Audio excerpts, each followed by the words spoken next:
First topic, first topic we are discussing about the defense exports. അപ്പോൾ എല്ലാവർക്കും അറിയാം നമ്മുടെ രാജ്യം എന്ന് പറഞ്ഞാൽ സ്വാഭാവികമായിട്ടും എല്ലാ രീതിയിലും കാത്തു സൂക്ഷിക്കേണ്ട ഒരു രാജ്യമാണ്. കാരണം വെച്ചാൽ നമ്മുടെ രാജ്യത്തിന് ചുറ്റും കടലുണ്ട്, അതുപോലെ തന്നെ മലകളുണ്ട്, പുഴകളുണ്ട്, നദികളുണ്ട്. മാത്രമല്ല ചുറ്റും നൈബേഴ്സും ഒത്തിരി ഉണ്ട്. ആർക്ക് വേണമെങ്കിലും നമ്മുടെ രാജ്യത്തിനെ ഏത് നിമിഷവും ആക്രമിക്കാവുന്ന രീതിയിലാണ്. എന്റെ പേന വർക്കാം, ഒരു മിനിറ്റ്. യെസ്. അപ്പോ അങ്ങനെ ഒരു സിസ്റ്റം നമ്മുടെ രാജ്യത്തിനുണ്ട്. ഫോർ എക്സാമ്പിൾ, ഞാനിപ്പോ ജസ്റ്റ് ഒരു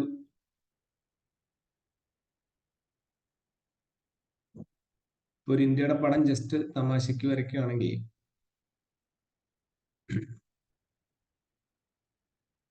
ഇങ്ങനെ, this is what we can say our India is.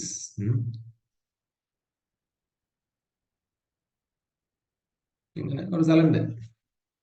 അപ്പൊ ഇവിടെ നമ്മൾ നോക്കിക്കഴിഞ്ഞാൽ സ്വാഭാവികമായിട്ടും ഇന്ത്യയെ സംബന്ധിച്ച് ഏറ്റവും കൂടുതലുള്ള ഒരു ബൗണ്ടറി എന്ന് പറയുന്നത് ചുറ്റും രാജ്യങ്ങളോട് കൂടിയുള്ള ബൗണ്ടറികൾ തന്നെയല്ല, almost. Okay, so we have Nepal ഇവിടെ ഉണ്ട്, ഓക്കെ, ടിബറ്റ് ഇവിടെ ഉണ്ട്, ചൈന ഉണ്ട്, മ്യാൻമർ ഉണ്ട്, ശ്രീലങ്ക ഉണ്ട്. ഓക്കെ, ഇച്ചിരി താഴെ ഇവിടെ ആയിട്ട് മാൽദീവ്സ് ഉണ്ട്, ഇവിടെ ആയിട്ട് ആഫ്രിക്കൻ കോണ്ടിനെന്റ്സ് ഉണ്ട്. അതിന്റെ മുകളിൽ ഈ ഒരു പോർഷനിലായിട്ട് നമ്മുടെ മിഡിൽ ഈസ്റ്റ് രാജ്യങ്ങൾ, യമൻ, എത്യോപ്യ, അല്ലെങ്കിൽ UAE, ഗൾഫ്, ഖത്തർ, അങ്ങനെ മിഡിൽ ഈസ്റ്റ് രാജ്യങ്ങളുണ്ട്. ഇങ്ങനെ കുറച്ച് രാജ്യങ്ങൾ. ദെൻ ഇവിടെ അഫ്ഗാനിസ്ഥാൻ ഉണ്ട്, പാകിസ്ഥാൻ ഉണ്ട്, തുർക്ക്മെനിസ്ഥാൻ ഉണ്ട്, കസക്കിസ്ഥാൻ ഉണ്ട്, ഉസ്ബെക്കിസ്ഥാൻ ഉണ്ട്. അഫ്ഗാനിസ്ഥാനോട് ചേർന്ന് നിങ്ങൾക്ക് അറിയാം, ഇപ്പൊ താലിബാൻ അഫ്ഗാനിസ്ഥാൻ ബോർഡർ ഉണ്ട്. So there are lots of neighbouring countries. So we need to protect the boundary of this country. That's very important. വളരെ ഇമ്പോർട്ടന്റ് ആയിട്ട് കാര്യമാണ്. യെസ്, അതും ചോദിക്കാൻ മറന്നുപോയി. ആകാംക്ഷ, സ്ക്രീൻ കാണാൻ പറ്റുന്നുണ്ടോ? ആകാംക്ഷ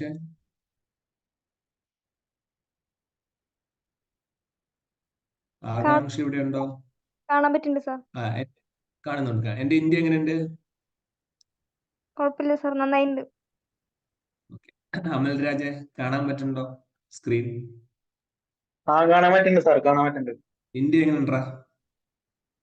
കൊള്ളാം. നിനക്ക് എന്നേക്കാൾ നന്നായിട്ട് ഇന്ത്യ വരയ്ക്കാൻ പറ്റുമോ? ഇല്ല. ഇതിലൊരു OLTEOT, അതാരത്?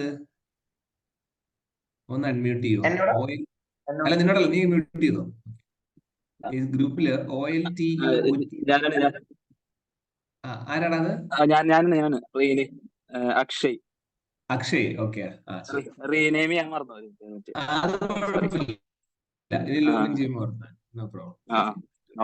അപ്പോ ഓക്കെ, അപ്പൊ നമുക്ക് ലോട്ട്സ് ഓഫ് ബൗണ്ടറി രാജ്യങ്ങൾ ഉണ്ടെന്നുള്ളത് സത്യമാണ്.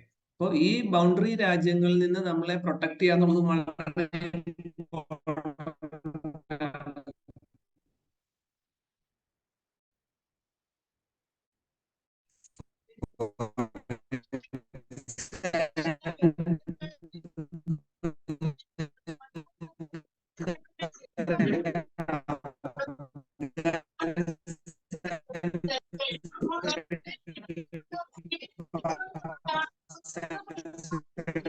നമ്മൾ നോക്കിക്കഴിഞ്ഞാൽ ഈ ഒരു റീജിയൻ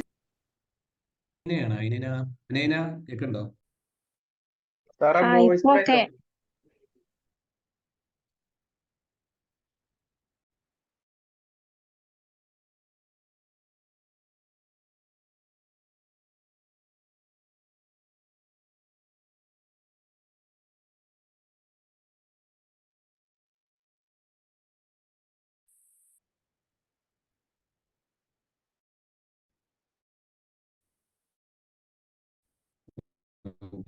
എന്റെ സൗണ്ട് ബ്രേക്ക്. അൽഫോൺസ, ഇപ്പൊ ഓഡിബിൾ ആണോ? കേൾക്കണ്ടോ? ഞാൻ ഇപ്പൊ ക്ലിയർ ആണ് സാർ.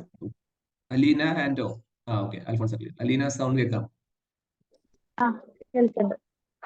അഞ്ജലി സൗണ്ട് കേൾക്കാമോ? ആ സാർ കേൾക്കാം. അപ്പൊ നമുക്ക് ഇപ്പൊ ഞാൻ ഈ ഒരു ഷെയ്ഡ് ചെയ്തിരിക്കുന്ന രാജ്യം നിങ്ങൾ നോക്കിയാൽ മനസ്സിലാവും. നമ്മുടെ രാജസ്ഥാന്റെ ഒരു ബോർഡർ ആണ്. So this is the Rajasthan side.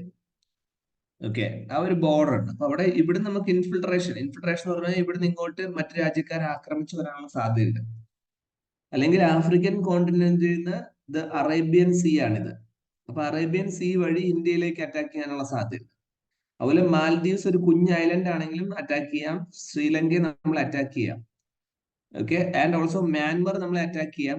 ഈ ഒരു പോർഷനില് ബംഗ്ലാദേശ് എന്ന് പറയുന്ന ഒരു രാജ്യം ഇരിപ്പുണ്ട്. ബംഗ്ലാദേശ്, അവര് നമ്മളെ അറ്റാക്ക് ചെയ്യാം.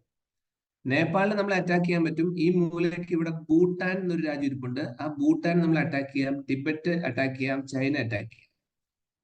പാകിസ്ഥാൻ നമ്മളെ അറ്റാക്ക് ചെയ്യാം. അപ്പൊ നമ്മള് കുറെ രാജ്യങ്ങളുടെ നടുക. അപ്പൊ ഇപ്പൊ ഞാൻ ഈ പറഞ്ഞ രാജ്യങ്ങളിൽ ചൈന ഒഴികെ ബാക്കി ഒരു രാജ്യങ്ങൾക്കും ഇന്ത്യയെ പോലെ ഒരു വലിയ ജൈന്റ് ഭീകര രാജ്യത്തിനെ ആക്രമിക്കാനുള്ള പവർ ഇല്ല, ശേഷിയില്ല എന്നുള്ള സത്യമാണ്. അതുകൊണ്ട് തന്നെ every time we will definitely have to safeguard our boundaries. നമ്മുടെ ഇന്ത്യയുടെ ബൗണ്ടറീസിനെ സേഫ് ഗാർഡ് ചെയ്യുക എന്നുള്ളത് വളരെ ഇമ്പോർട്ടന്റ്. അപ്പൊ അതെങ്ങനെയാണ് സേഫ് ഗാർഡ് ചെയ്യുക? നമുക്ക് ഇന്ത്യയിൽ സേഫ് ഗാർഡ് ചെയ്യണമെങ്കിൽ ഇന്ത്യക്ക് ആർമി ഉണ്ട്, ഇന്ത്യക്ക് നേവി ഉണ്ട്, ഇന്ത്യക്ക് എയർഫോഴ്സ് ഉണ്ട്. ഓക്കെ, ഈ മൂന്ന് ഏരിയക്ക് വേണ്ട കാര്യങ്ങൾ കണ്ടുപിടിച്ച് കൊടുക്കാൻ വേണ്ടി DRDO പോലെ defence research development organisation, ISRO ഇങ്ങനെയുള്ള സ്ഥാപനങ്ങളും ഇന്ത്യക്കുണ്ട്. അപ്പൊ എല്ലാ വർഷവും എന്ത് ചെയ്യുവാണ്? നമ്മുടെ ഇന്ത്യയുടെ ടോട്ടൽ വരുന്ന വരവ്, ദാറ്റ് മീൻസ് വരുന്ന റവന്യൂവിൽ നിന്ന് എമൗണ്ട് അല്ലെ, ടാക്സ് ഒക്കെ ആയിട്ട് വരുമല്ലോ. ഇപ്പൊ ടാക്സ് വരുന്ന എമൗണ്ടിൽ നിന്ന് ഒരു ഗുഡ് പെർസെന്റേജ് നമ്മൾ ഡിഫൻസ് സെക്ടറിലേക്ക് മാറ്റിവെക്കും. അപ്പൊ എന്തിനാണെന്ന് ഉള്ളത് നിങ്ങൾക്ക് അനുഭവിക്കാൻ പറ്റും. സേഫ് ഗാർഡ് ചെയ്തില്ലെങ്കിൽ ഇവരെ ആര് വേണമെങ്കിൽ നമ്മളെ ആക്രമിക്കാന്നുള്ളതാണ് പ്രശ്നം. അപ്പൊ എല്ലാ വർഷവും ഈ ഡിഫൻസ് സെക്ടറിലേക്ക് വെക്കുന്ന എമൗണ്ട് അല്ലെങ്കിൽ അതിനുവേണ്ടി മാറ്റി വെക്കുന്ന പൈസ എമൗണ്ട് കൂടി വരും. So that is a very big ഒരു കൺസേൺ ആയിട്ട് ചില ആൾക്കാർ പറയുന്നുണ്ട്. പക്ഷെ പേഴ്സണൽ ഒപ്പീനിയൻ നമ്മളോട് ചോദിച്ചു കഴിഞ്ഞാൽ അത് വേണം തന്നെ നമ്മൾ പറയും. അപ്പൊ ഇവിടെ പത്രത്തിൽ ന്യൂസ് എന്താണ്? Defence exports 21-22 were estimated at 13,000 crore, the highest ever. അപ്പൊ ഇതെന്താണ് വ്യത്യാസം എന്ന് വെച്ചാല് യൂഷ്വലി ഇന്ത്യ എന്ന രാജ്യം നമ്മൾ നോക്കിക്കഴിഞ്ഞാൽ നമ്മൾ പല വിമാനങ്ങളും റോക്കറ്റുകളും മറ്റ് രാജ്യങ്ങളിൽ നിന്നും ഇമ്പോർട്ട് ചെയ്യാറാണ് പതിവ്. അപ്പൊ ഇമ്പോർട്ട് ചെയ്യുമ്പം ഇന്ത്യയിൽ നിന്ന് അങ്ങോട്ട് ക്യാഷ് ഫ്ലോ ചെയ്ത് പോകും. അപ്പം അങ്ങോട്ടാണ് പൈസ പോകുക. നേരെ മറിച്ച് നമ്മൾ ഇവിടുന്ന് സാധനങ്ങൾ അങ്ങോട്ട് എക്സ്പോർട്ട് ചെയ്താൽ ദേ വിൽ ഗീവ് us മണി. അപ്പൊ ഏതാണ് നല്ലത്? എക്സ്പോർട്ട് ചെയ്യുന്നതാണ് നല്ലത്. ഇമ്പോർട്ട് ചെയ്ത് അപ്പൊ ഇമ്പോർട്ട് എപ്പോഴും കുറയ്ക്കണം, എക്സ്പോർട്ട് എപ്പോഴും കൂട്ടണം. ഇതൊരു പോയിന്റ് ആണ്. അപ്പൊ ഏറ്റവും കൂടുതൽ പൈസ ഇപ്പം നമ്മൾ ഇന്ത്യ നോക്കിക്കഴിഞ്ഞാൽ നമ്മളൊരു വിമാനം വാങ്ങിക്കുകയാണ്. ഫ്രാൻസിന്റെ കയ്യിൽ നിന്ന് നമ്മൾ റാഫേൽ എന്ന യുദ്ധവിമാനം വാങ്ങിച്ചു, അല്ലെങ്കിൽ C-295 എന്നൊരു യുദ്ധവിമാനം നമ്മൾ വാങ്ങിച്ചിട്ടുണ്ട്. അപ്പൊ ഒരു വിമാനം വാങ്ങിക്കുമ്പോൾ തന്നെ ഏകദേശം 3500 കോടി രൂപയൊക്കെയാണ് വരിക. അപ്പൊ നമ്മൾ ഇവിടെ നിന്ന് ഇപ്പൊ ഒരു വിമാനം ഫ്രാൻസിൽ നിന്ന് അവിടെ നിന്ന് ഇങ്ങോട്ട് ഇമ്പോർട്ട് ചെയ്തു, എന്നിട്ട് ഇവിടുന്ന് അങ്ങോട്ട് ആപ്പിൾ ആണ് എക്സ്പോർട്ട് ചെയ്യുന്നത് വിചാരിച്ചു. എത്ര ടൺ കണക്കിന് ആപ്പിൾ കൊടുത്താലായിരിക്കും ഈ 35,000 കോടി രൂപ ആവാൻ പോകുന്നത്? അപ്പൊ definitely India needs an exports കൂടുതലാണ്. അപ്പൊ ഇപ്പൊ ഇന്ത്യയുടെ ഒരു വിമാനം ഒരിക്കലും ചൈന വാങ്ങിക്കാൻ പോകുന്നില്ല, അല്ലെങ്കിൽ ഇന്ത്യയുടെ വിമാനം ചിലപ്പോൾ ഫ്രാൻസ് മേടിച്ചു തരും. കാരണം നമ്മളെക്കാളും ചിലപ്പോൾ അഡ്വാൻസ് ടെക്നോളജി ഡെവലപ്പ് ചെയ്ത രാജ്യങ്ങളാവും. ബിക്കോസ് അവർ നമ്മളെക്കാളും ഡെവലപ്ഡ് രാജ്യങ്ങളാണ്. എന്നാൽ നമ്മളെ പോലെ തന്നെ ഡെവലപ്പിംഗ് രാജ്യങ്ങൾ വേണമെങ്കിൽ നമ്മുടെ കയ്യിൽ നിന്ന് വിമാനം വാങ്ങിക്കാനുള്ള സാധ്യത. ഈ സാധ്യത മനസ്സിലാക്കിയിട്ടാണ് ഗവൺമെന്റ് ഓഫ് ഇന്ത്യ എന്ത് പ്ലാൻ ചെയ്തിട്ടുള്ളത്? ഈ ഒരു ഡിഫൻസ് എക്സ്പോർട്ട് കൂട്ടാം എന്ന് പറഞ്ഞു. അപ്പൊ 21-22 13,000 കോടി രൂപ, ഹയസ്റ്റ് എവർ ആണ്. അപ്പൊ നമ്മളെ പോലെ തന്നെയുള്ള പല രാജ്യങ്ങൾക്കും, അത് ചിലപ്പം അമേരിക്ക പോലെ രാജ്യമാവാം, റഷ്യ പോലെ രാജ്യമാവാം, ശ്രീലങ്ക പോലെ രാജ്യമാവാം, ഇവർക്ക് എല്ലാവർക്കും നമ്മൾ എന്ത് കൊടുക്കുന്നുണ്ട്? ഓരോ ടെക്നോളജികൾ നമ്മൾ കൊടുക്കുന്നുണ്ട്. US was the major buyer and also Nations in the south east Asia, west Asia and Africa. Okay, അപ്പൊ അങ്ങനെ ചെയ്യുന്നത് വഴി നമ്മുടെ പ്രൊഡക്റ്റുകൾ ബാക്കിയുള്ളവർ വാങ്ങിക്കുകയും അവരുടെ പൈസ നമുക്ക് കിട്ടുകയും ചെയ്യുന്നു. ഓക്കെ, അപ്പൊ ഇതൊരു ഇമ്പോർട്ടന്റ് ന്യൂസ് ആണ്, മാത്രം ജസ്റ്റ് ഓർത്ത് വെച്ചോളൂ. So while India's defence import from US have gone significantly in recent year, the Indian companies have been increasingly become the part of the supply chain of US defense company. അപ്പൊ India US അങ്ങോട്ടും ഇങ്ങോട്ടും നമ്മള് സാധനങ്ങൾ കൊടുക്കുകയും വാങ്ങുകയും ചെയ്യുന്നുണ്ട്. ഒരു ഉദാഹരണം പറഞ്ഞാല് ജനുവരിയില് ഇന്ത്യ $374 മില്യൺ ഡീല് ഫിലിപ്പീൻസുമായിട്ട് ചെയ്തിട്ടുണ്ട്. അപ്പൊ നമ്മുടെ രാജ്യത്തെ സംബന്ധിച്ച് ഫിലിപ്പീൻസ് ഒരു കുഞ്ഞു രാജ്യമാണ്. അവർക്ക് നമ്മൾ ചില സാധനങ്ങൾ കൊടുത്തു. എന്തൊക്കെ കൊടുത്തത്? 3 battery shore based anti ship variant of BrahMos supersonic cruise missile. നമ്മൾ വിമാനം ഉണ്ടാക്കി, അല്ല സൂപ്പർസോണിക് മിസൈൽ ഉണ്ടാക്കി കച്ചവടം ചെയ്തു എന്നുള്ളതാണ്. അപ്പൊ കച്ചവടം ചെയ്യുമ്പോൾ പൈസ നമുക്ക് കിട്ടും. So this is an important point.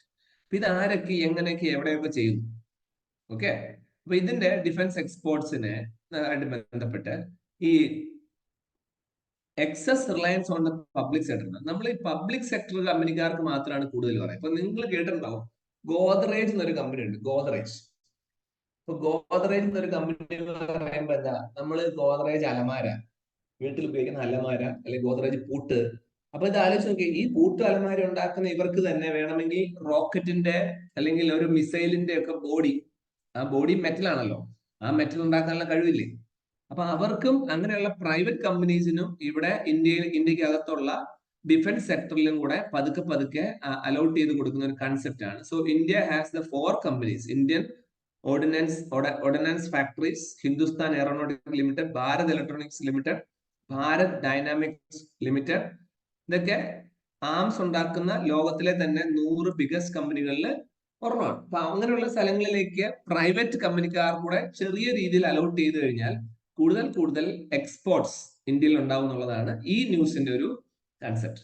അപ്പൊ അങ്ങനെ വരുമ്പോൾ എന്ത് വേണം, നമ്മുടെ ഇന്ത്യക്കകത്തുള്ള പല പല ടെക്നോളജി കാര്യങ്ങളും ഇന്ത്യയിലെ പ്രൈവറ്റ് കമ്പനികളോട് ഷെയർ ചെയ്യേണ്ടി വരും. ഓക്കെ, അപ്പൊ അതിനുവേണ്ടി central government to boost the defence production. Okay, അപ്പൊ അങ്ങനെയുള്ള കമ്പനിക്കാർക്ക് ഇവിടെ വന്ന് ബിസിനസ് ചെയ്യണമെങ്കിൽ നമ്മൾ എന്ത് ചെയ്യും? ലൈസൻസ് ഒക്കെ കൊടുക്കാനൊക്കെ കുറച്ച് റിലാക്സ് ചെയ്യണം. അവർക്ക് ലോൺ ഒക്കെ പെട്ടെന്ന് തന്നെ അറേഞ്ച് ചെയ്യാനുള്ള സൗകര്യം വേണം. അതുപോലെ തന്നെ ഇൻഡിജിനിയസ് ലിസ്റ്റ്, ഇന്ത്യക്ക് അകത്തുള്ള രീതിയിൽ ഡൊമസ്റ്റിക് രീതിയിൽ സാധനങ്ങൾ ഉണ്ടാക്കാൻ നോക്കണം.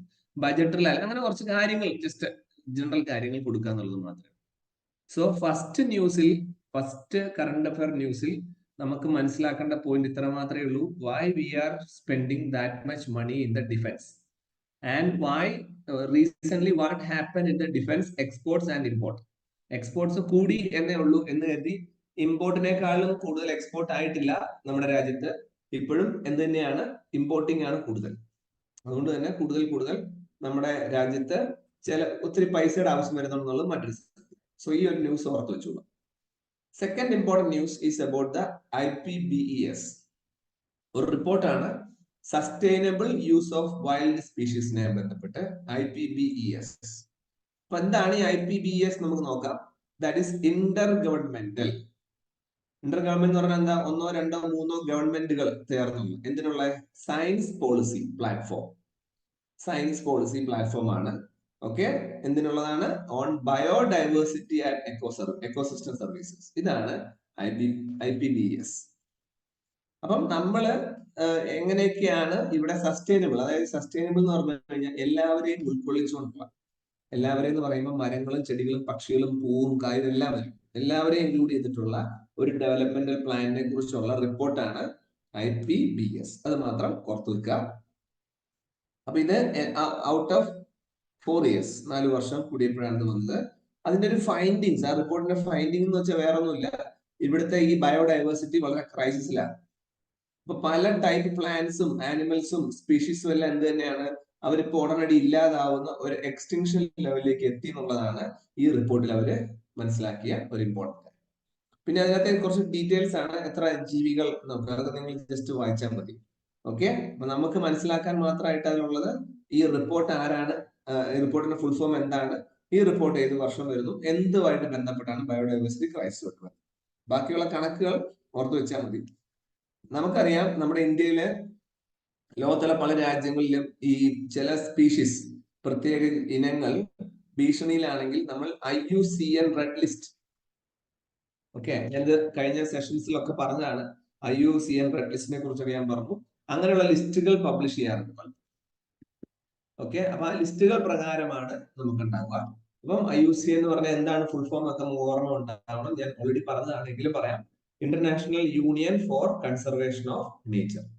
ഓക്കെ, അവരുടെ പ്രോബ്ലത്തിൽ അല്ലെങ്കിൽ പ്രശ്നത്തിലായി കിടക്കുന്ന ജീവികളുടെ ഫോട്ടോ ഉപയോഗിച്ച് ഒരു ലിസ്റ്റ് പബ്ലിഷ് ചെയ്തിട്ടുണ്ട്. That is IUCN red list. Red list എന്ന് പറയുമ്പോൾ തന്നെ അറിയാം ഭീകരമാണ്. അടുത്തത് next it's about a leadership program. അപ്പം നമുക്കറിയാം ഇന്ത്യക്കകത്ത് ഒത്തിരി നാഷണലൈസ് ബാങ്കുകളുണ്ട്. അപ്പം ഒരു ബാങ്കിന്റെ അകത്തേക്ക് ചിലപ്പോൾ ഒരു മാനേജർ ആവണമെങ്കിൽ നിങ്ങൾക്ക് പല പല പരീക്ഷകളുണ്ട്. ഇപ്പൊ തന്നെ റീസെന്റ് ആയിട്ട് കഴിഞ്ഞ ആഴ്ച നോട്ടിഫിക്കേഷൻ വന്നാണ് IBPS എന്നൊരു പരീക്ഷയെ കുറിച്ച് notification, institution for banking personal selection. അപ്പൊ ആ പരീക്ഷ എഴുതിയാൽ നിങ്ങൾക്ക് ഒരു ബാങ്കിന്റെ മാനേജർ ആവാൻ പറ്റും, അല്ലെങ്കിൽ ബാങ്കിന്റെ ക്ലർക്ക് ആവാൻ പറ്റും. അപ്പം ആരെങ്കിലും അപ്ലൈ ചെയ്യാനുണ്ടെങ്കിൽ വേണം അപ്ലൈ ചെയ്തോളൂ കേട്ടോ, ഡേറ്റ് ആയിട്ട്. ജൂലൈയില് കുറെ അധികം പരീക്ഷകൾ വന്നിട്ടുണ്ട്. ജൂലൈ 20, 21, 20 ആയിട്ട് 24 ആയിട്ട് ലാസ്റ്റ് ഡേറ്റ് വരുന്നത്. അതിലൊന്ന് CGL ഉണ്ട്, അതുപോലെ തന്നെ IBPS ഉണ്ട്. ഒന്നും മറക്കാതെ എല്ലാവരും അപ്ലൈ ചെയ്യാൻ നോക്കും കേട്ടോ. എല്ലാ പിള്ളേരോടും കൂടി പറയാം, ക്വാളിഫിക്കേഷൻ ഉള്ള എല്ലാവരും പറ്റുന്ന അത്രയും പരീക്ഷകൾ അപ്ലൈ ചെയ്യും. ഓക്കെ, അല്ലാത്ത എനിക്കിപ്പോ 18 വയസ്സായില്ല അതുകൊണ്ട് എനിക്ക് അപ്ലൈ ചെയ്യാൻ പറ്റില്ല അങ്ങനെയൊക്കെ വിചാരിക്കുന്നുണ്ടാവും. So wait. ഓക്കെ, പിന്നെ ചിലർ വിചാരിക്കുന്നുണ്ട് ഞാൻ പ്രിപ്പയർ ചെയ്യുന്ന ഈ പരീക്ഷയ്ക്കാണ്, അതുകൊണ്ട് ഞാൻ ബാങ്കിന്റെ പരീക്ഷ എഴുതില്ല, അല്ലെ ഞാൻ ഇന്ന പരീക്ഷ എഴുതില്ല. അങ്ങനെയൊന്നും ഒരിക്കലും എന്റെ ക്ലാസ്സിലുള്ള ആരും വിചാരിക്കാൻ പാടില്ല. എല്ലാ പരീക്ഷയും നിങ്ങൾ എഴുതണം. നിങ്ങൾക്ക് എഴുതാൻ പറ്റുന്ന, നിങ്ങളുടെ ക്വാളിഫിക്കേഷൻ മാച്ച് ചെയ്യുന്ന എല്ലാ എക്സാംസ് നിങ്ങൾ എഴുതുക. എഴുതിയ ശേഷം നിങ്ങൾക്ക് ആ ജോലിക്ക് താല്പര്യം ഇല്ലെങ്കിൽ നിങ്ങൾ പോകണം. പക്ഷെ പരീക്ഷ എഴുതി അതിന്റെ ആ പരീക്ഷയുടെ ടെൻഷനിലൂടെയും അതിന്റെ എക്സ്പീരിയൻസിലൂടെ നിങ്ങൾ കടന്നു പോകണം. അല്ലാതെ ജീവിതത്തിൽ ഞാൻ ഒരേ ഒരു പരീക്ഷ മാത്രം എഴുതുമെന്ന് വാശി പിടിച്ച് ആരിയ്ക്കാൻ പാടില്ല. നിങ്ങൾക്ക് പറ്റുന്ന, ആപ്ലിക്കേഷൻ അയക്കാൻ പറ്റുന്ന ക്വാളിഫിക്കേഷൻ ഉള്ള എല്ലാ പരീക്ഷ എഴുതണം. പിന്നെ ചില പിള്ളേർ എന്നെ വിളിച്ച് ചോദിക്കുന്നുണ്ട്, ഞങ്ങൾ ഈ പരീക്ഷയ്ക്ക് അപ്ലൈ ചെയ്തു, ആ അപ്ലൈ ചെയ്ത പരീക്ഷാ സെന്റർ തിരുവനന്തപുരമാണ് അല്ലെങ്കിൽ എറണാകുളം ആണെന്നൊക്കെ. കുട്ടികളെ, നിങ്ങളിപ്പോ തൃശ്ശൂരാണ് ഇരിക്കുന്നത്. തിരുവനന്തപുരം എന്ന് പറഞ്ഞു കഴിഞ്ഞാൽ നിങ്ങൾക്ക് വെറും 4 മണിക്കൂർ കൊണ്ട് യാത്രയിൽ എത്താൻ പറ്റുന്ന വളരെ അടുത്തൊരു സ്ഥലമാണ്. ഓക്കെ, അതുകൊണ്ട് എന്തൊക്കെ ഇങ്ങനത്തെ കാര്യങ്ങൾ സില്ലി എക്സ്ക്യൂസസ് ജീവിതത്തിൽ പറഞ്ഞു പഠിക്കരുത്. ഓക്കെ, എവിടെ പരീക്ഷ ഉണ്ടെങ്കിലും പോയി എഴുതണം. അതിപ്പോ ബാംഗ്ലൂർ ആയിക്കോട്ടെ, ചിലപ്പോൾ നിങ്ങൾക്ക് ഡൽഹിയിലായിരിക്കും പരീക്ഷ വരിക. ഇന്ത്യയിൽ എവിടെ നിങ്ങൾക്ക് യാത്ര ചെയ്യാനുള്ള സ്വാതന്ത്ര്യം ഈ രാജ്യം തന്നിട്ടുണ്ട്, അതിനുള്ള സൗകര്യങ്ങളും നമുക്കുണ്ട്. ഓക്കെ, ഇപ്പൊ വന്ദേ ഭാരത് എന്നുള്ള ട്രെയിൻ ഉണ്ടെങ്കിൽ വെറും 4 മണിക്കൂർ അല്ലെങ്കിൽ 4.5 മണിക്കൂർ കൊണ്ട് നിങ്ങൾക്ക് തിരുവനന്തപുരത്ത് എത്താൻ പറ്റും. അത്രേ ഉള്ളൂ ഈ പരിപാടി. അപ്പൊ പരീക്ഷാ സെന്റർ ദൂരെയാണെന്ന് വിചാരിച്ച് പരീക്ഷ എഴുതാതിരിക്കുന്ന സ്വഭാവം നല്ലതല്ല. അതുപോലെ തന്നെ എനിക്ക് അവസരങ്ങളുണ്ട്, ഞാൻ ഈ പരീക്ഷ മാത്രമേ അപ്ലൈ ചെയ്യൂ, വേറൊരു പരീക്ഷ അപ്ലൈ ചെയ്യൂല എന്ന തീരുമാനവും നല്ലതല്ല. ഓക്കെ, അപ്പൊ നല്ല കാര്യങ്ങൾ മാത്രം ചെയ്യാം. അപ്പം ഇതില് ബാങ്കുകളില് ചില ഹയർ പൊസിഷൻ ഉണ്ടാവും. അതായത് ബാങ്കിന്റെ MD അല്ലെങ്കിൽ CEO ഇങ്ങനെയുള്ള പോസ്റ്റുകളിലേക്ക് എങ്ങനെയാണ് ഈ പരിപാടി, ആരെയാണ് എങ്ങനെയാണ് അപ്പോയിന്റ് ചെയ്യുന്നത്? അപ്പൊ ഇതിനു വേണ്ടി financial services institution bureau, FSIB. Okay, FSIB Indian bank association. അപ്പൊ ഇന്ത്യയിലെ ബാങ്കുകൾക്കെല്ലാം വേണ്ടി ഒരു അസോസിയേഷൻ ഉണ്ട്. ഇന്ത്യൻ ബാങ്ക് അസോസിയേഷനെ ടു അപ്പോയിന്റ് എന്താണ്, institution or firm to design and deliver leadership development program for the PSU banks. Public sector undertaking എന്നാണ് PSU എന്ന് ഉദ്ദേശിക്കുന്നത്. പബ്ലിക് സെക്ടർ ബാങ്കുകളിലെ ലീഡേഴ്സിനെ ക്രിയേറ്റ് ചെയ്യാനുള്ള ലീഡർഷിപ്പ് പ്രോഗ്രാമിന് വേണ്ടി financial service institution bureau Indian bank അസോസിയേഷനെ ആയിട്ട് സംസാരിച്ചു അല്ലെങ്കിൽ അപ്പോയിന്റ് ചെയ്തു എന്നുള്ളതാണ് ന്യൂസ്. അപ്പൊ എന്തിനാണെന്ന് നിങ്ങൾക്ക് മനസ്സിലായിട്ടുണ്ടോ? എല്ലാ ഇങ്ങനത്തെ നിങ്ങൾ ആലോചിക്കും, സ്റ്റേറ്റ് ബാങ്ക് ഓഫ് ഇന്ത്യ എന്നൊരു ബാങ്ക് ഉണ്ട്. ആ ബാങ്കിന്റെ ഹെഡ് ആയിട്ട് വരുന്നയാള് നല്ല അറിവുണ്ടെങ്കിൽ മാത്രമല്ലേ സ്റ്റേറ്റ് ബാങ്ക് ഓഫ് ഇന്ത്യ ഒരു ഇവിടെ പിടിച്ചു നിൽക്കുള്ളൂ. അപ്പം സസ്റ്റൈനബിൾ ബിസിനസ് ചെയ്ത് ഒരു കോമ്പറ്റീറ്റീവ് മാർക്കറ്റ് പ്ലേസിൽ പിടിച്ചു നിൽക്കണമെങ്കിൽ നല്ല ലീഡേഴ്സിനെ വേണം. ആ ലീഡേഴ്സിനെ ഡെവലപ്പ് ചെയ്യാൻ വേണ്ടി ഒരു ലീഡർഷിപ്പ് ഡെവലപ്മെന്റ് പ്രോഗ്രാം വേണം. അത് FSSIB as the Indian bank association to appoint institution ഉള്ളതാണ് ഈ ന്യൂസിന്റെ ഇമ്പോർട്ടൻസ്. ഓക്കെ, അപ്പൊ ഇതിന്റെ ബാക്കിയുള്ള പോയിന്റ്സ് നിങ്ങൾ ജസ്റ്റ് വായിച്ചാൽ മതി. അപ്പൊ ഇതുമായിട്ട് ബന്ധപ്പെട്ട് ഓരോ ബാങ്കിന്റെയും തലപ്പത്ത് നല്ല ഉത്തരവാദിത്തമുള്ളവരും അല്ലെങ്കിൽ അറിവുള്ളവരും വരണം. ഇല്ലെങ്കിൽ ബാങ്ക് തകർന്നു പോകും. ബാങ്ക് തകർന്നു പോയാൽ എന്താ പ്രശ്നം? ഒരു രാജ്യം തകർന്നു പോകും. കാരണം രാജ്യത്തിന്റെ സാമ്പത്തിക കാര്യങ്ങൾ മുഴുവൻ നോക്കുന്നത് ബാങ്കാണ്. അപ്പൊ അത് വളരെ ഇമ്പോർട്ടന്റ് ആണ്. അപ്പൊ റീസെന്റ് ഇന്ത്യ ഗവൺമെന്റ് ഇതിൽ ആലോചിച്ചിട്ടുണ്ട്. ക്യാബിനറ്റ് അപ്പോയിന്റ്മെന്റ് കമ്മിറ്റി എന്ത് ചെയ്തു? ഒരു ഗവൺമെന്റ് റെസൊല്യൂഷൻ പാസ് ഉണ്ടാക്കി. എന്തിനു വേണ്ടിയാണ്? Finance service institution bureau in place of bank board bureau. നേരത്തെ ഇന്ത്യയിലെ ബാങ്ക് ബോർഡ് ബ്യൂറോ എന്നൊരു സ്ഥാപനമായിരുന്നു. ആ സ്ഥാപനത്തിനെ മാറ്റി ഫിനാൻഷ്യൽ സർവീസ് ഇൻസ്റ്റിറ്റ്യൂഷൻ ബ്യൂറോ എന്നൊരു സ്ഥാപനം കൊണ്ടുവന്നു ക്യാബിനറ്റിൽ. ക്യാബിനറ്റ് എന്ന് പറഞ്ഞാൽ ഏതാണ്? ഇന്ത്യയുടെ പാർലമെന്റിൽ നിന്നാണ് ആ നിയമം വരുന്നത്. ഓക്കെ, അപ്പൊ അവരുടെ ജോലി എന്താണ്? അവരാണ് finance service institution bureau will select the chief of public sector bank and insurance company. അവരുടെ ജോലിയാണ്. ഓക്കെ, അവർ കൃത്യമായിട്ട് നല്ല ആൾക്കാരെ കണ്ടുപിടിക്കും. ഓക്കെ, അപ്പൊ അതിനുവേണ്ടി FSIB എന്ത് ചെയ്യുവാണ്? Single entity for making recommendation for the appointment of WTD wholesale ഡയറക്ടർമാരെയും അതുപോലെ നോൺ എക്സിക്യൂട്ടീവ് ചെയർമാനെ ഒക്കെ അപ്പോയിന്റ് ചെയ്യുന്നത് ഈ സ്ഥാപനമായിരിക്കും എന്നുള്ളതാണ് ഈ ന്യൂസ്. ഓക്കെ, അപ്പോ ഈ ഒരു സ്ഥാപനം നമ്മുടെ അപ്രൂവ് ചെയ്തിട്ടുണ്ട്. അതിന്റെ അപ്പോയിന്റ്മെന്റ് ഓഫ് ബാലു പ്രതാപ് ശർമ്മ, അദ്ദേഹമാണ് initial chairman of SFIB and for 2 years 2 വർഷത്തേക്ക് ഇയാൾ തന്നെയായിരുന്നു നേരത്തെ ബാങ്ക് ബോർഡ് ബ്യൂറോ എന്നുള്ള സ്ഥാപനത്തിന്റെ ചെയർമാൻ. അയാളെ തന്നെ പിടിച്ച് ഈ ഒരു പുതിയ സ്ഥാപനം ഉണ്ടാക്കി അതിന്റെ ചെയർമാൻ ആക്കി വെച്ചു എന്നുള്ളത് ഇമ്പോർട്ടന്റ്. അപ്പൊ എന്താണ് ഈ ബാങ്ക് ബോർഡ് ബ്യൂറോ? നേരത്തെ വന്നതാണ് 2014. അവരുടെ ഉദ്ദേശം എന്താണ്? അവരുടെ ഉദ്ദേശം ഒന്നുമില്ല, മുമ്പേ പറഞ്ഞ പോലെ ഡയറക്ടർമാരെയും നോൺ എക്സിക്യൂട്ടീവ് ചെയർമാൻമാരെയും ഒക്കെ നല്ല രീതിയിൽ കണ്ടുപിടിച്ച് അപ്പോയിന്റ് ചെയ്യുക, അവർക്ക് തന്നെ റെക്കമെൻഡേഷൻ ചെയ്യാം. അതുകൊണ്ട് ഒരു ഓട്ടോണമസ് ബോഡിയാണ്. അപ്പൊ എന്താ പ്രശ്നം പറ്റിയെന്ന് വെച്ച് കഴിഞ്ഞാൽ ഇവരുടെ തന്നെ ഫ്രണ്ട്സിനെയും കൂട്ടുകാരെയും ഒക്കെ പല രീതിയിൽ അപ്പോയിന്റ് ചെയ്തതുകൊണ്ടാണ് നമ്മൾ ബാങ്ക് ബോർഡ് ബ്യൂറോ എന്നുള്ള കൺസെപ്റ്റ് മാറ്റിയിട്ട് ഇപ്പൊ എന്തുകൊണ്ടെന്ന് FSIB അല്ലെങ്കിൽ ഫിനാൻസ് സർവീസ് ഇൻസ്റ്റിറ്റ്യൂഷൻ ബ്യൂറോ എന്നൊരു സ്ഥാപനം കൊണ്ടുവന്നത്. ഓക്കെ, ഇത്രയും പോയിന്റ്സ് ആണ് അവിടെ നമുക്ക് ഓർത്ത് വെക്കാനുള്ളത്. നെക്സ്റ്റ്, പ്രധാനമന്ത്രിയുടെ ഗതിശക്തി സ്കീമാണ്. ഓക്കെ, അപ്പം ഗതിശക്തി എന്ന് പറയുമ്പോൾ നിങ്ങൾക്കറിയാം, ഒരു ലക്ഷ്യത്തെ വെച്ചുകൊണ്ട് അല്ലെങ്കിൽ ഒരു ടാർഗറ്റ് വെച്ചുകൊണ്ട് നമ്മൾ ഡെവലപ്മെന്റ് കൊണ്ടുവരിക, ഒരു രാജ്യത്ത് ഡെവലപ്മെന്റ് കൊണ്ടുവരിക. ഓക്കെ, അപ്പം അതിനുവേണ്ടി ഓരോരോ പ്രൊജക്ടുകൾ കൊണ്ടുവന്ന് ആ പ്രൊജക്ടുകളെ central government state government support ചെയ്ത് ഫാസ്റ്റ് ആക്കി ഒരു നല്ല കാര്യങ്ങൾ ഇന്ത്യയിൽ ചെയ്യാന്നുള്ളതാണ് പ്രധാനമന്ത്രി ഗതിശക്തി സ്കീം കൊണ്ട് ഉദ്ദേശിക്കുന്നത്. അപ്പൊ ഇവിടെ എന്താ സംഭവം എന്ന് വെച്ച് കഴിഞ്ഞാല്, ഓരോരോ ഉദാഹരണം പറഞ്ഞ ഒരു ഹൈവേ നമ്മൾ പണിയാൻ പോവാണെങ്കിൽ ആ ഹൈവേ അപ്പം അല്ലെങ്കിൽ ചെയ്യുന്ന സമയത്ത് തന്നെ അതിനെ കോർഡിനേറ്റ് ചെയ്യണം. അല്ലാതെ ഹൈവേ പണിയാൻ വേണ്ടി സ്ഥലം എടുത്തു പിന്നെ ഒരു 6 വർഷം കഴിഞ്ഞ് വന്നു കഴിഞ്ഞാൽ ആ സ്ഥലം കിട്ടുമോ? ഇല്ല. അപ്പൊ റിയൽ ടൈം അപ്പൊ തന്നെ for real time project coordination, ഇതാണ് ശരിക്കും പറഞ്ഞ പ്രധാനമന്ത്രി ഗതിശക്തിയുടെ ഒരു അൾട്ടിമേറ്റ് പോയിന്റ്. അപ്പൊ എന്തായി? അങ്ങനെ റിയൽ ടൈമിൽ തന്നെ ഇതെല്ലാം ചെയ്യുവാണെങ്കിൽ ഉള്ള ഗുണം എന്താ വെച്ചാൽ കളക്റ്റീവ് ഡിസിഷൻ മേക്കിംഗ് പ്രധാനമന്ത്രി ഗതി. നമുക്കിപ്പോ എന്താ, ഇപ്പൊ ഒരു ഹൈവേ പണിയണം, കേരളത്തിൽ കൂടെ ഹൈവേ പണിയണമെങ്കിൽ ആരോട് ചോദിക്കണം? കേരള മുഖ്യമന്ത്രിയോട് ചോദിക്കണം. അപ്പൊ മുഖ്യമന്ത്രിയോട് ചോദിക്കുന്ന ആ സമയത്ത് തന്നെ പ്രധാനമന്ത്രിയും അല്ലെങ്കിൽ കേന്ദ്രത്തിലുള്ള ഗതാഗത വകുപ്പ് മന്ത്രിയും കൂടെ ഒരേപോലെ ഒറ്റയടിക്കിരുന്ന് തീരുമാനം എടുത്താൽ പെട്ടെന്ന് തീരില്ലേ? അല്ലാതെ ആലോചിച്ചിരുന്നു കഴിഞ്ഞാൽ ഒരിക്കലും തീരില്ല. അതാണ് ഗതിശക്തി സ്കീം കൊണ്ട് മെയിൻ ആയിട്ട് ഉദ്ദേശിക്കുന്നത്. അപ്പൊ ഇങ്ങനെയുള്ള ഓരോ സ്ഥലങ്ങളിൽ ഓരോ പ്രൊജക്ട് ചെയ്യുമ്പോൾ ഗവൺമെന്റ് ഓരോ റിപ്പോർട്ട് ചോദിക്കും. അതിന് പറഞ്ഞ പേരാണ് ഡീറ്റെയിൽഡ് പ്രൊജക്ട് റിപ്പോർട്ട് അഥവാ DPR. ഓക്കെ, അപ്പൊ അങ്ങനെ വരുമ്പോ അതിന് 16 തൊട്ട് 18 മാസം വരെ ടൈം പീരീഡിൽ അങ്ങനെ കുറച്ച് ടൈം ലിമിറ്റ് ഒക്കെ വെച്ചിട്ടുണ്ട്. ഓക്കെ, അതാണ് ഈ ഗതിശക്തി എന്നുള്ള ഒരു പേര് തന്നെ വരാൻ മെയിൻ റീസൺ, സമയത്തിനുള്ളിൽ തീർക്കണം. ഓക്കെ, അപ്പം എന്താണ് പ്രധാനമന്ത്രി ഗതിശക്തി? It is a centralised portal to unite the infrastructural initiatives planned and initiated by as many as 16 central ministries and departments. Centralised portal, ആ വാക്ക് കണ്ടോ നിങ്ങൾ? പോർട്ടൽ എന്ന് പറഞ്ഞാൽ വെബ്സൈറ്റ് എന്നാണ്. അപ്പം പ്രധാനമന്ത്രി ഗതിശക്തി എന്ന് പറഞ്ഞാൽ ഒരു വെബ്സൈറ്റ്, ഒരു നമ്മുടെ എല്ലാ ഡീറ്റെയിൽസും അറിയാൻ പറ്റുന്ന ഒരു വെബ്സൈറ്റ്. ആ വെബ്സൈറ്റ് നോക്കി എന്ത് കിട്ടുവാണ്? 16 സെൻട്രൽ ഗവൺമെന്റിന്റെ 14 മന്ത്രാലയങ്ങൾ, മിനിസ്ട്രീസും അതുപോലെ ഡിപ്പാർട്ട്മെന്റുകളും ചെയ്യുന്ന ഇൻഫ്രാസ്ട്രക്ചർ പ്രോജക്റ്റിന്റെ ഡീറ്റെയിൽസ് എല്ലാം അതിൽ കിട്ടും. അപ്പൊ അത് നോക്കിയാൽ മതി. ഓക്കെ, അപ്പൊ എല്ലാ ചെലവുകളും എല്ലാ കണക്കും കാര്യങ്ങളും അതിൽ കിട്ടുമ്പോൾ കൃത്യമായിട്ട് ആരും കള്ളത്തിലൊന്നും കാണിക്കാതെ വളരെ ഫാസ്റ്റ് ആയിട്ട് അവനവന്റെ പ്രൊജക്ടുകൾ ചെയ്തു പോകും. ദാറ്റ് ഇസ് പ്രധാനമന്ത്രി ഗതിശക്തി. ഓക്കെ, അപ്പൊ തന്നെ നിങ്ങൾ നോക്കിയാൽ മനസ്സിലാവും. ഇപ്പൊ കേരളത്തിലെ നമ്മൾ ഇതിന്റെ കുറച്ച് പോയിന്റ്സ് ആണ്, നിങ്ങൾ വായിച്ചാൽ മതി. Analytical synchronisation.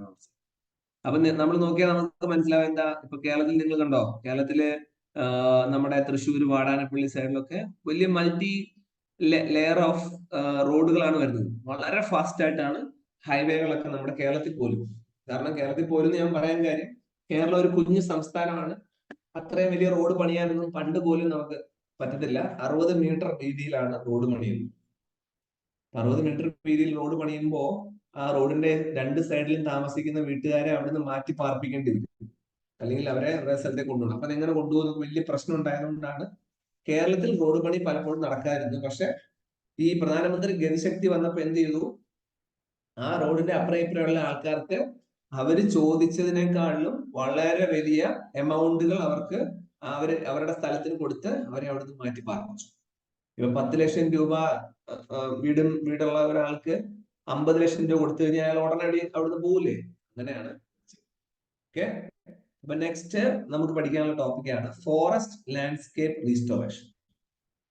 അപ്പം അറിയാം, ഫോറസ്റ്റ് എന്ന് പറഞ്ഞ സാധനം കാട് വെട്ടി നശിപ്പിച്ചൊക്കെ പലപ്പോഴും പോകാറുണ്ട്. അപ്പൊ അതിനെ എങ്ങനെയെങ്കിലും തിരിച്ച് അതുപോലെ ആക്കണം. അപ്പൊ അതിനു വേണ്ടി IUCN വീണ്ടും IUCN deforestation and forest degradation to contribute 12% of the global greenhouse gas emissions. നമുക്കറിയാം, ഇന്ത്യക്ക് അകത്ത് അല്ലെങ്കിൽ ഭൂമിയിലെ ഗ്രീൻ ഹൗസ് ഗ്യാസുകൾ പലപ്പോഴായിട്ട് ഉണ്ടാവുന്നുണ്ട്. ഈ ഗ്യാസുകൾ പുറത്തേക്ക് പോവുകയും അത് ഓസോൺ ലെയർസിലെ ചെറിയ ചെറിയ പ്രോബ്ലംസ്, കെമിക്കൽ റിയാക്ഷൻസ് ഉണ്ടാകുകയും ഓസോൺ ലെയർ പതുക്കെ ഡിപ്ലീറ്റ് ആയി പോയി അറ്റ്മോസ്ഫിയറിൽ നിന്ന് അൾട്രാ വയലറ്റ് റേഡിയേഷൻസും ഇൻഫ്രാറെഡ് റേഡിയേഷൻസും നമ്മുടെ ഭൂമിയിലേക്ക് വരികയും അങ്ങനെ ഭൂമിയുടെ ടെമ്പറേച്ചർ കൂടുകയും, ടെമ്പറേച്ചർ കൂടുമ്പോൾ നോർത്ത് പോൾ ആൻഡ് സൗത്ത് പോളിലുള്ള മഞ്ഞൊക്കെ ഉരുകി കടലിലെ വെള്ളം കൂടുകയും, അപ്പൊ കടലിലെ ഐലൻഡ്സ് ആയിട്ട് സ്ഥിതി ചെയ്യുന്ന പല രാജ്യങ്ങൾ വെള്ളത്തിൽ മുങ്ങിപ്പോവുകയും ചെയ്യും. ഉദാഹരണം പറഞ്ഞാൽ നമുക്ക് കേരളത്തിന്റെ ഒരു പകുതി ഭാഗമൊക്കെ ചിലപ്പോൾ അടുത്തൊരു 100 വർഷത്തിനുള്ളിൽ മുങ്ങിപ്പോകാനുള്ള സാധ്യത, ബിക്കോസ് വെള്ളം കയറി വരുന്നു. അപ്പൊ ഇതൊക്കെ ഒഴിവാക്കണമെങ്കിൽ എന്ത് ചെയ്യണം? നമ്മൾ ഗ്രീൻ ഹൗസ് ഗ്യാസ് എമിഷൻ കുറയ്ക്കണം, അല്ലെങ്കിൽ ഡീഫോറസ്റ്റേഷൻ, കാടുകൾ വീണ്ടും റീസ്റ്റോർ ചെയ്യണം, ഡീഗ്രേഡ് ചെയ്യാൻ പാടില്ല. അപ്പൊ അതിനുവേണ്ടി ഫോറസ്റ്റ് ലാൻഡ്സ്കേപ്പ് റീസ്റ്റോറേഷൻ ഒരു കൺസെപ്റ്റ് നമ്മൾ ഏകദേശം കുറച്ച് സ്ഥലങ്ങൾ ഐഡന്റിഫൈ ചെയ്തിട്ട് IUCN പ്ലാൻ ചെയ്യുന്നുള്ളതാണ് ഈ ന്യൂസ്. വലിയ ഒരു സീരിയസ് ആയിട്ട് ന്യൂസ് ഒന്നുമല്ല, ജസ്റ്റ് നിങ്ങൾക്ക് അത് വായിച്ചു വിട്ടാൽ മതി. പിന്നെ അതിൽ ഓർത്തു വെക്കാനുള്ളത് ഈ IUCN എന്താണെന്നും അതിന്റെ ഫുൾ ഫോം എന്താണെന്നും മാത്രം ആ ഒരു പോയിന്റ് ഓർത്തു വെക്കണം. So that is about the forest landscape restoration. ഇനി നെക്സ്റ്റ് ഒരു ഇമ്പോർട്ടൻറ്റ് സാധനം ഈ ഒരു നോട്ടിലുള്ളത് ജെൻഡർ ഇക്വാലിറ്റി പിക്ചർ. ഇപ്പൊ ജെൻഡർ ഇക്വാലിറ്റി എന്ന് എല്ലാവരും പറയുന്നുണ്ട്, പക്ഷെ ഇപ്പൊ ഉദാഹരണം പറഞ്ഞപ്പോ നമ്മുടെയൊക്കെ ഇപ്പൊ ഉദാഹരണം പറഞ്ഞ ഒരാളുടെ വീട്ടില് ഇപ്പം കേരളത്തിൽ നിന്ന് ഒരാൾ ജോലിക്ക് വരും. അപ്പൊ ജോലിക്ക് വരുമ്പോ രാവിലെ 9 മണിക്ക് ജോലിക്ക് വന്ന് വൈകിട്ട് 5 മണിക്ക് ജോലി കഴിഞ്ഞ് പോവാം. അപ്പൊ 9 മണിക്ക് ജോലിക്ക് വന്ന് വൈകിട്ട് 5 മണിക്ക് ജോലി കഴിഞ്ഞ് പോകുന്നത് ഒരു ചെറുക്കനാണെങ്കിൽ, ഒരു ആൺകുട്ടിയാണെങ്കിൽ, ഈ കേരളത്തില് ആ ആൺകുട്ടിക്ക് കൊടുക്കുന്ന ഒരു ദിവസത്തെ കൂലി എന്ന് പറയുന്ന 1000 രൂപയാണ്. ഇതേ സ്ഥാനത്ത് ഒരു ലേഡി, ഒരു വേലക്കാരിയായിട്ടാണ് ഒരാൾ വരുന്നതെങ്കിൽ രാവിലെ 9 തൊട്ട് 5 മണി വരെ ജോലി ചെയ്യുമ്പോൾ അയാൾ കിട്ടുന്നത് 750 റുപ്പീസ്, 750 രൂപ അല്ലെങ്കിൽ 800 രൂപ. അപ്പൊ ആണുങ്ങൾക്ക് 1000-ഉം പെൺകുട്ടിക്ക് 800 രൂപയും കൊടുക്കുന്നിടത്ത് എന്ത് പറ്റുവാണ്? ഇവിടെ ഒരു ഗ്യാപ്പ് വരുവാണ്, സാലറി ഗ്യാപ്പ്. ശരിക്കും നിങ്ങൾ നോക്കിയാൽ മനസ്സിലാവും, സെൻട്രൽ ഗവൺമെന്റിൽ ഇപ്പം ഞാൻ ഒരു സബ് ഇൻസ്പെക്ടർ ആയിട്ട് ജോലി ചെയ്യുന്നു, ഒരു പെൺകുട്ടി സബ് ഇൻസ്പെക്ടർ ആയിട്ട് ജോലി ചെയ്യുന്നു. സെൻട്രൽ ഗവൺമെന്റിൽ 2 പേർക്കും ഒരേപോലത്തെ സാലറിയാണ് കൊടുക്കുക. അതുപോലെ തന്നെയാണ് ഇപ്പൊ ബാങ്ക് മാനേജർ ആയിട്ട് ജോലി ചെയ്യുന്ന ഒരു ആൺകുട്ടി, ബാങ്ക് മാനേജർ ആയിട്ട് പെൺകുട്ടി, 2 പേർക്കും ഒരേ സാലറി. എന്നാൽ ചില സ്ഥലങ്ങളിൽ അങ്ങനെയല്ല. ഉദാഹരണം പറഞ്ഞാൽ ക്രിക്കറ്റ് കളിക്കുന്നതാണ്. ക്രിക്കറ്റ് കളിക്കുന്ന കളിയിൽ നിങ്ങൾ നോക്കിയാൽ മനസ്സിലാവും, ഇപ്പോഴും ഇന്ത്യയിൽ പോലും അങ്ങനെയല്ല. പക്ഷെ റീസെന്റ് ഇന്ത്യയിലെ ആൺകുട്ടികൾക്കും പെൺകുട്ടികൾക്കും, ഇന്ത്യൻ വുമൺ ക്രിക്കറ്റിലെ കളിക്കാർക്കും ഇന്ത്യൻ മെൻസ് ക്രിക്കറ്റിലെ കളിക്കാർക്കും ഒരേ ബേസിക് സാലറിയാണ് ഫിക്സ് ചെയ്തിട്ടുള്ളത് BCCI, I think from the last year onwards. അതാണ് ജെൻഡർ ഇക്വാലിറ്റി. അപ്പൊ ഇതിന് പത്രത്തിലൊരു ന്യൂസ് ആയിട്ട് വരാൻ റീസൺ എന്ന് വെച്ചാൽ, New Zealand cricket striking to deal to remunerate its women cricketer the same as their the male counterparts in the major landmark in the fight to close the gender pay gap in sports. സ്പോർട്സിൽ അതുണ്ട്. അപ്പം ന്യൂസിലൻഡിൽ ചെയ്ത പോലെ തന്നെ ഇപ്പൊ ഇന്ത്യയും ചെയ്തിട്ടുണ്ടെന്നുള്ളതാണ് നമുക്ക് ഓർത്തു വെക്കേണ്ട മറ്റൊരു. സോ ബാക്കി റെസ്റ്റ് ഓഫ് ദ പോയിന്റ്സ് അപ്പം ഈ ഒരു ഷീറ്റില് എന്തൊക്കെ ഇമ്പോർട്ടന്റ് പോയിന്റ്സ് ആണ് നമുക്ക് ഒന്ന് പഠിച്ചു നോക്കാം. First important news we discuss about the defence. അപ്പൊ ഡിഫൻസ് ഞാൻ ഇന്ത്യയുടെ പടമൊക്കെ വരച്ചിട്ട് ഒരു ബൗണ്ടറി കാര്യങ്ങളൊക്കെ പറഞ്ഞിട്ടുണ്ട്, അത് മനസ്സിലാക്കി. Second one V talk about most important one, that is IPBES assessment report. അടുത്തത് നമ്മൾ ലീഡർഷിപ്പ് ഡെവലപ്മെന്റ് പ്രോഗ്രാം ആണ്. അതിൽ BBBനെ മാറ്റിയിട്ട് FSIB വന്നു എന്നുള്ളതും ഓക്കെ. പിന്നെ അതിന്റെ ഡീറ്റെയിൽസും കാര്യങ്ങളും താഴെ ഓർത്തു വെക്കണം. ഇനി നമുക്ക് ഡെവലപ്മെന്റ് പ്രോഗ്രാമുകളൊക്കെ ഫാസ്റ്റ് ആയിട്ട് നടക്കുന്നുണ്ടെന്ന് അറിയാൻ വേണ്ടി ഒരു വെബ്സൈറ്റ്, ഒരു പോർട്ടലിന്റെ കാര്യം പറഞ്ഞു, ദാറ്റ് ഈസ് പ്രധാനമന്ത്രി ഗതിശ. And next important topic is about the forest landscape restoration ആണ്. അവിടെ IUC എന്നുള്ള പോയിന്റ് ഓർത്തു വെക്കണം. And finally it's about the gender equality. Okay, so ഇത്രയും പോയിന്റ്സ് ആണ് ഫസ്റ്റ് 26ാമത്തെ കറണ്ട് അഫയർ ഷീറ്റിൽ എനിക്ക് പറയാനുള്ളത്. Now I'm talking about the 27th sheet, 27ാമത്തെ ഷീറ്റ്. സോ 27ാം ചാറ്റ് ബോക്സിലാണ് ചോദ്യം ചോദിച്ചത്. ബ്രേക്ക്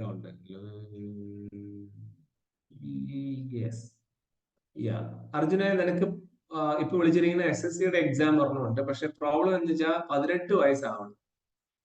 ഓക്കെ, സോ നിനക്ക് അത്ര ആയിട്ടില്ലെന്ന് ഞാൻ വിചാരിക്കും. ആയിട്ടുണ്ടെങ്കിൽ യു ക്യാൻ അപ്ലൈ. കോർഡിനേറ്ററോട് ഒന്ന് വിളിച്ച് ചോദിച്ചോളൂ കേട്ടോ. എന്തെങ്കിലും സംശയം ഉണ്ടെങ്കിൽ ആ ഗ്രൂപ്പിൽ കോർഡിനേറ്റർ ഉണ്ട്. You can chat or text messages. Yes yes yes. വേറെ ഓക്കെ ശരി. നെക്സ്റ്റ് അന്ന ഗിരീഷ്, സ്ക്രീൻ കാണാൻ പറ്റുന്നുണ്ടോ? ആ സർ കാണാം. ഈ സോണൽ എന്നുള്ള വാക്കിന്റെ അർത്ഥം എന്താ? എന്റെ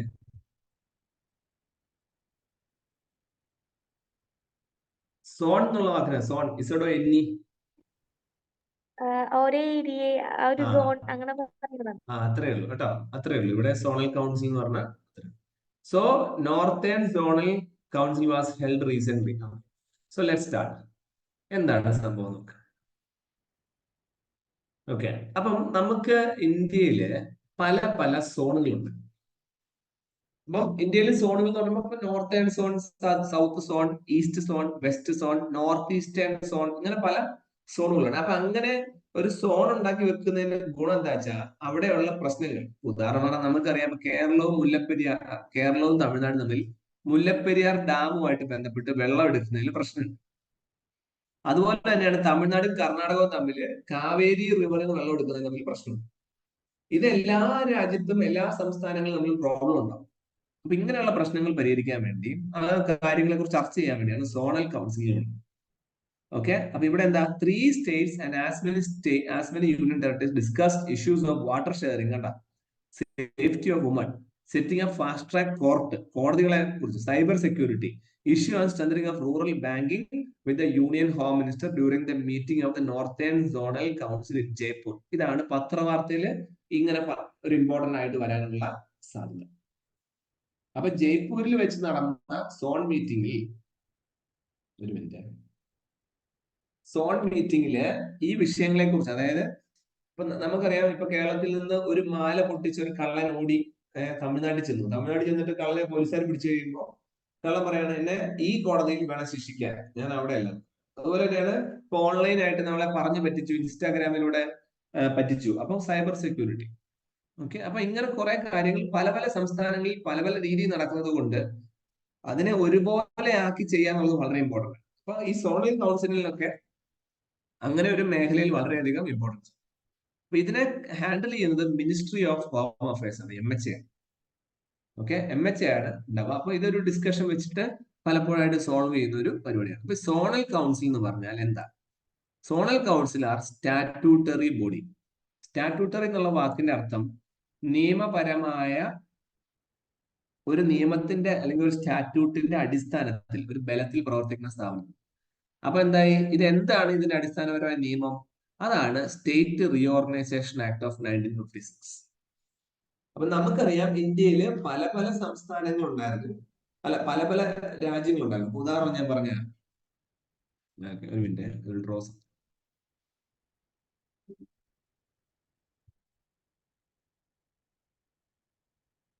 ഇപ്പോ വീണ്ടും ഇന്ത്യയുടെ ഒരു പടം വരച്ചാ.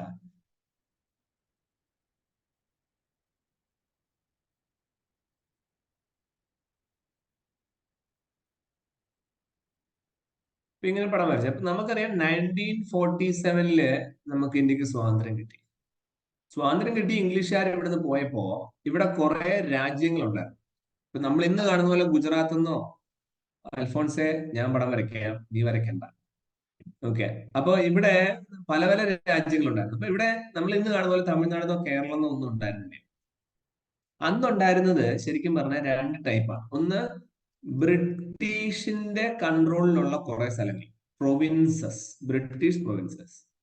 രണ്ടാമതുണ്ടായിരുന്നതാണ് പ്രിൻസിലി സ്റ്റേറ്റ്സ്, അതായത് ഓരോ രാജാക്കന്മാരുടെ കൺട്രോൾ ഉണ്ടായിരുന്നു. ഇപ്പൊ 1947 ശേഷം നമുക്ക് സ്വാതന്ത്ര്യം കിട്ടിയല്ലോ. സ്വാതന്ത്ര്യം കിട്ടിയ ശേഷം നമ്മൾ എന്ത് ചെയ്തു? നമ്മൾ ഈ പ്രിൻസിലി സ്റ്റേറ്റിനെയും ബ്രിട്ടീഷ് പ്രൊവിൻസിനെയും എല്ലാം കൂടെ മിക്സ് ചെയ്തു, മൊത്തം ഒന്നും കുളമാക്കി. ഇങ്ങനെ മിക്സ് ചെയ്തിട്ട് നമ്മൾ എന്ത് ചെയ്തു? ഇതിനെ നമ്മൾ മിക്സ് ചെയ്തിട്ട് part A, B, C, D States എന്ന് വിളിച്ചു. അയ്യോ സോറി, ABCD സ്റ്റേറ്റ്സ് എന്ന് വിളിച്ചു. അതായത് എ എന്ന് പറഞ്ഞു കഴിഞ്ഞാൽ വേറെ ഒന്നുമില്ല, സൈസ് കൂടിയത്, ബിഗ് സൈസ്. പിന്നെ സൈസ് കുറഞ്ഞത്, പിന്നെ അതിലും കുറഞ്ഞത്, അങ്ങനെ അങ്ങനെ പേരിട്ടു. ഇങ്ങനെ നമ്മൾ ഒരു ഇന്ത്യയിലെ പല സംസ്ഥാന പല രാജ്യങ്ങളെ അങ്ങനെ മിക്സ് ചെയ്തിട്ടാണ് ഭരിച്ചു തുടങ്ങിയത്. അപ്പൊ സ്വാഭാവികമായിട്ടും ഈ ഒരു ഭരണം കൊണ്ട് പ്രശ്നം ഉണ്ടായിട്ടുണ്ട്. ഓക്കെ. അപ്പൊ ഈ ഒരു സംഭവം കൊണ്ട് മുന്നോട്ട് പോകാൻ പറ്റില്ല, കാരണം കോംപ്ലിക്കേഷൻ വരും. അതിനുവേണ്ടി സെൻട്രൽ ഗവൺമെന്റ് എന്ത് ചെയ്തു? സെൻട്രൽ ഗവൺമെന്റ് സർദാർ വല്ലഭായ് പട്ടേലിനെ, അതായത് അന്നത്തെ ഹോം മിനിസ്റ്ററാണ്, അയാളെ അപ്പോയിന്റ് ചെയ്തു ഇതൊന്ന് ഓർഡർ ആക്കാൻ. അപ്പൊ അയാൾ എന്ത് ചെയ്തു? അയാള് സ്റ്റേറ്റിനെ ഓർഡർ ആക്കാൻ വേണ്ടി സ്റ്റേറ്റ് ഓർഗനൈസേഷൻ കമ്മിറ്റി ഉണ്ടാക്കി. ഈ സ്റ്റേറ്റ് ഓർഗനൈസേഷൻ കമ്മിറ്റിയില് ഫസ്റ്റ് കമ്മിറ്റി എന്ന് പറയുന്നത് SK ദർ കമ്മിറ്റിയാണ്. SK there committee. രണ്ടാമത്തെ കമ്മിറ്റി ജവഹർലാൽ നെഹ്റുവും വല്ലഭായ് പട്ടേലും പട്ടാഭി സീതാരാമയ്യോടെ ചേർന്നുള്ള കമ്മിറ്റിയാണ് JVP കമ്മിറ്റി. മൂന്നാമത് വന്ന കമ്മിറ്റിയാണ് ഫസൽ അലി കമ്മിറ്റി. അപ്പൊ ഈ ഫസൽ അലി കമ്മിറ്റിയാണ് ശരിക്കും പറഞ്ഞാൽ എന്തുണ്ടാക്കിയത്? ലാംഗ്വേജ് ബേസ് ചെയ്തിട്ട്, ലാംഗ്വേജിന്റെ അടിസ്ഥാനത്തിൽ സ്റ്റേറ്റ് ഉണ്ടാക്കാന്ന് പറഞ്ഞു. അപ്പൊ SK ദർ കമ്മിറ്റിയും JVP കമ്മിറ്റിയും നമ്മൾ തള്ളിക്കളഞ്ഞു. ഫസൽ അലി കമ്മിറ്റി നമ്മൾ അപ്പോയിന്റ് ചെയ്തു. ഈ ലാംഗ്വേജ് അല്ലെങ്കിൽ സംസാരിക്കുന്ന ലാംഗ്വേജിന്റെ അടിസ്ഥാനത്തിൽ സംസ്ഥാനങ്ങൾ ഉണ്ടാക്കിയ എളുപ്പം ഉണ്ടാവും എന്ന് പറഞ്ഞിട്ട് നമ്മൾ അത് ആ റെക്കമെൻഡേഷൻ കൺസിഡർ ചെയ്തു. അങ്ങനെ ആന്ധ്ര എന്നൊരു സ്റ്റേറ്റ് 1953 ഉണ്ടായി. ഈ 53 കഴിഞ്ഞിട്ട് 3 വർഷം കഴിഞ്ഞപ്പോൾ 1956 ഈ ഒരു ആക്ട് നിലവിൽ വന്നു. ഏത്? State reorganisation act. അന്നാണ് 14 സ്റ്റേറ്റുകൾ, പുതിയ 14 സ്റ്റേറ്റുകൾ ഇന്ത്യയിൽ പുതുതായിട്ട് ഉണ്ടാകും. അപ്പൊ ഇതാണ് ഇതിന്റെ ഒരു ബാക്കപ്പ് സ്റ്റോറി. ഓക്കെ, ഇതിന്റെ ഒരു ബാക്കപ്പ് സ്റ്റോറി. അപ്പൊ അതൊന്ന് ഓർത്ത് വെച്ചു. അപ്പൊ അങ്ങനെ സ്റ്റേറ്റ് റീഓർഗനൈസേഷൻ ആക്ട് 1956. അപ്പൊ ഇതിന്റെ ഭാഗമായിട്ട് എന്താണ്? ഇന്ത്യയിലെ കുറെ സംസ്ഥാനങ്ങൾ ഉണ്ടായി. ആ സംസ്ഥാനങ്ങളെ 5 സോണായിട്ട് തരംതിരിച്ചു. Northern zone, central, eastern, west, southern. Okay, ഇങ്ങനെ 5 ആയിട്ട്. അപ്പം അങ്ങനെ ഡിവൈഡ് ചെയ്യുമ്പോൾ എന്താ ഗുണം? ഉദാഹരണം പറഞ്ഞാൽ നമ്മുടെ മുല്ലപ്പെരിയാർ ഇവിടെ ഒഴുകുന്നുണ്ട്, അപ്പുറം ഒഴുകുന്നുണ്ട്. അപ്പം അങ്ങനെ ഈ ഒരു സോണിൽ, ഇപ്പൊ സദേൺ സോണിലാണല്ലോ തമിഴ്നാടും കേരളം വരും. അപ്പൊ സദേൺ സോണിന്റെ മീറ്റിംഗ് വിളിക്കുമ്പോൾ ഇവർ രണ്ടുപേരും വന്ന് അവരുടെ പ്രശ്നങ്ങൾ പറഞ്ഞാൽ അത് സോൾവ് ചെയ്യാൻ പറ്റും. അങ്ങനെ ഒരു ഹെൽപ്പ് അല്ലെങ്കിൽ എളുപ്പത്തിന് വേണ്ടിയാണ് സോണൽ കൗൺസിൽ ഉണ്ടായത്. അപ്പൊ ഇത് നമ്മളിപ്പോ പറഞ്ഞതിൽ ഇപ്പൊ എന്താ? North, south, east, west, central ആയിരുന്നു. അപ്പൊ ഇതിൽ ഒരു കാര്യം വിട്ടുപോയി. ഏതാ? ഈ ആസാം, മണിപ്പൂർ, മേഘാലയ അവർക്ക് വേണ്ടി സോൺ വേണം. അപ്പൊ എന്ത് ചെയ്തു? North eastern council was created by a separate act by the parliament in 1971 പ്രത്യേകം. അതിൽ ആരൊക്കെയുണ്ട്? ആസാം, മണിപ്പൂർ, മേഘാലയ, ആസാം, മണിപ്പൂർ, മിസോറാം, അരുണാചൽ പ്രദേശ്, നാഗാലാൻഡ്, മേഘാലയ, ത്രിപുര, സിക്കിം. അപ്പൊ 1, 2, 3, 4, 5, 6, 7 പേര്. ഇതില് ഈ സിക്കിം എന്ന് പറയുന്ന സ്റ്റേറ്റിനെ ഒഴിവാക്കിയാൽ, സിക്കിം ഒഴിവാക്കി ബാക്കിയുള്ള സ്റ്റേറ്റുകളെയാണ് 7 സിസ്റ്റേഴ്സ് എന്ന് വിളിക്കുക. എന്റെ സൗണ്ട് ബ്രേക്ക് ആയെന്നൊരു സംശയമാണ്. ആഷിക, എന്റെ സൗണ്ട് ബ്രേക്ക് ആയോടാ? ഇല്ല. ഓക്കെ. ഇമാ ദാസ് കാണാൻ പറ്റുന്നുണ്ടോ സ്ക്രീൻ? ഇമദാസ് PH. ഇമ്മയുണ്ടോ? ഇമ്മ കാണാൻ പറ്റുന്നുണ്ട് സാർ. ചായ കുടിക്കാൻ പോയോ? ഫോൺസ കാണാൻ പറ്റുന്നുണ്ടോ?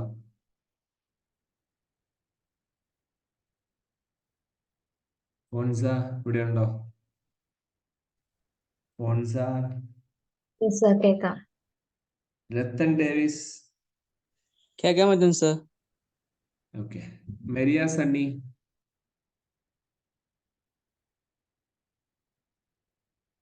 മെരിയ 7 സിസ്റ്റേഴ്സിൽ പെടാത്ത സ്റ്റേറ്റ് ഏതാ? സിക്കിം. ഓക്കെ. സനീഷ്.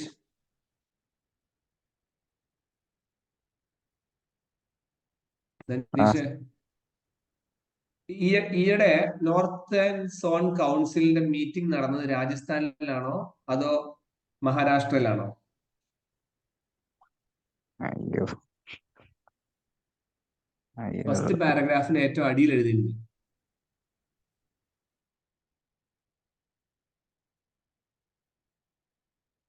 എവിടെ നടന്നടാ നോർത്ത് സോൺ കൗൺസിൽ?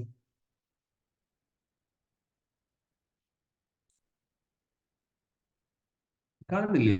സ്ക്രീൻ നോക്ക്.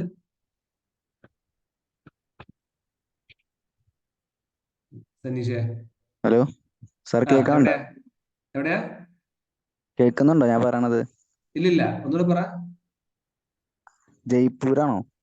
ജയ്പൂർ ഏത് സ്റ്റേറ്റിലാ? മഹാരാഷ്ട്രയാണോ രാജസ്ഥാനാണോ?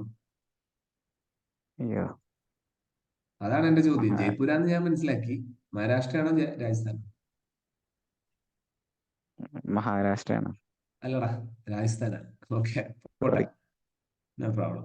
അപ്പൊ ഇതാണ് സോണൽ കൗൺസിലിന്റെ ഒരു ഉദ്ദേശം. അപ്പൊ 5 സോണൽ കൗൺസിലിന്റെ കൂടെ നോർത്ത് ഈസ്റ്റേൺ കൗൺസിലൂടെ വന്നു എന്നുള്ളതാണ് നിങ്ങൾ ഓർത്തു വെക്കേണ്ട മറ്റൊരു ഇമ്പോർട്ടൻറ്റ്. അപ്പൊ ഈ ഒരു സോണൽ കൗൺസിലിന്റെ ഉദ്ദേശം എന്താണ്? ഉദ്ദേശം എക്കണോമിക്കും സോഷ്യൽ പ്ലാനിങ്ങും ഉണ്ടാവണം, അടിപിടികൾ സോൾവ് ചെയ്യണം, ലാംഗ്വേജ് പരമായ പ്രശ്നങ്ങളുണ്ടെങ്കിൽ പ്രശ്നം സോൾവ് ചെയ്യണം, ഇന്റർസ്റ്റേറ്റ് ട്രാൻസ്പോർട്ട് പ്രശ്നങ്ങൾ, അങ്ങനെ കുറെ കാര്യങ്ങൾ സോൾവ് ചെയ്യണം. അപ്പൊ ഈ സോണൽ കൗൺസിലിന്റെ ഒരു ഓഫീസ് ഉണ്ടല്ലോ, അത് എങ്ങനെയാണ് സ്ട്രക്ചർ ചെയ്തിരിക്കുന്നത്? അപ്പൊ അതിന്റെ ചെയർമാൻ ആരായിരിക്കും? യൂണിയൻ ഹോം മിനിസ്റ്റർ ആണ്. അപ്പൊ കഴിഞ്ഞ തവണ എക്സാമിന് ചോദിച്ച നല്ല ചോദ്യമാണ്, സോണൽ കൗൺസിലിന്റെ ചെയർമാൻ പ്രൈം മിനിസ്റ്റർ ആണ് എന്ന് അവർ ചോദിച്ചു. അപ്പൊ നമുക്ക് പെട്ടെന്ന് തോന്നും സോണൽ കൗൺസിലിന്റെ ചെയർമാൻ പ്രൈം മിനിസ്റ്റർ ആയി കൂട്ടായില്ല. പക്ഷെ ചെയർമാൻ ഒരിക്കലും പ്രൈം മിനിസ്റ്റർ അല്ല, ശ്രദ്ധിക്കണം, ഹോം മിനിസ്റ്റർ ആണ്. രണ്ടും രണ്ടാണ്. പിന്നെ ഒരു വൈസ് ചെയർമാൻ ഉണ്ട്. ഒരു minute, vice chairman vice chairman ഉണ്ട്. ഓക്കെ. പിന്നെ ചീഫ് മിനിസ്റ്റേഴ്സ് കാര്യങ്ങൾ. പിന്നെ സോണൽ കൗൺസിലിന് ഓരോരുത്തരും ഇങ്ങനെ മാറി മാറിയിരിക്കും, ഓരോ വർഷം മാറും. പിന്നെ എല്ലാ സംസ്ഥാനങ്ങളിലെ ചീഫ് മിനിസ്റ്റർമാരും മറ്റു മന്ത്രിമാരും ഒക്കെ അതിലെ അംഗങ്ങളാണ്. ഇതിൽ അഡ്വൈസേഴ്സ്, ഉപദേശകരായിട്ട് നീതി ആയോഗിൽ നിന്നുള്ള ആളുണ്ട്. അപ്പൊ എന്താണ് നീതി ആയോഗ്? നീതി ആയോഗിന്റെ ഫുൾ ഫോം ആണ് national institution for transforming India. ഇന്ത്യയിൽ പ്ലാനിംഗ് കമ്മീഷന് പകരം വന്ന സ്ഥാപനം. അപ്പൊ അതിൽ നിന്ന് ഒരാളെ കൂടെ അടിയുന്നുണ്ട്. അതുകൊണ്ട് ഈ എക്സാം പോയിന്റ് ഓഫ് വ്യൂ നോക്കിക്കഴിഞ്ഞാൽ ഈ ഒരു സോണൽ കൗൺസിലിലെ ഈ ഒരു ഓഫീസ് കോമ്പോസിഷൻ എന്ന് പറയും, ഇതിന്റെ അകത്ത് എങ്ങനെയാണ് ആൾക്കാരുള്ളതെന്നുള്ളത് വളരെ ഇമ്പോർട്ടന്റ് ആണ്. ഇത് കൂടാതെ ഇവിടെ കമ്മീഷണർമാരും ചീഫ് സെക്രട്ടറിമാരും ഉണ്ടെന്നുള്ളത് ഓർമ്മ. പിന്നെ ഈ ഞാൻ പറഞ്ഞ കൗൺസിലിന്റെ ഫംഗ്ഷൻസ് ആണ്, അത് നിങ്ങൾ ജസ്റ്റ് നോക്കിയാൽ മതി. ഇതാണ് സോൺ കൗൺസിൽ എന്നൊരു പോയിന്റിൽ ഇമ്പോർട്ടൻസ്. അടുത്തത് നമുക്കറിയാം റെഡ് പാണ്ട. ഈ പാണ്ട എന്ന് പറയുന്ന ജീവി ഭയങ്കര ഭംഗിയുള്ള കറണ്ടുപോയാണ്. ഓക്കെ, സോറി, വൈഫൈ വല്ലതും ബ്രേക്ക് ആയി നോക്കട്ടെ.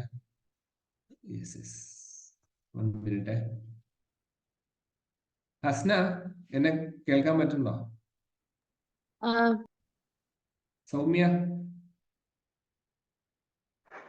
സാർ കേൾക്കാൻ പറ്റുന്നുണ്ട്. രശ്മി? കേൾക്കാൻ പറ്റുന്നുണ്ട് സാർ. ടീന?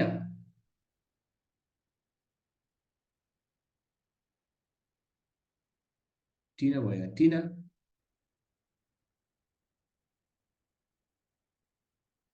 ടീന? ടീന? ടീന? TINA? ടീന പോയാ? ചാവടിക്കാൻ പോയാ? ഓക്കെ, ടീന കട്ടായി പോയി. അപ്പൊ ഇവിടെ പാണ്ടാസ്. അപ്പൊ ശിംഗലീല, നാഷണൽ പാർക്ക്. അപ്പൊ വളരെ ഫേമസ് ആണ് for the red pandas. Okay, അപ്പൊ ഇവര് ഒരു 20 red pandas in period of 5 years. നമ്മൾ വിചാരിക്കുന്ന പോലെ നിങ്ങൾ you just watch YouTube videos. ഈ പാൻഡാസിന്റെ യൂട്യൂബ് വീഡിയോസ് കാണുന്നു.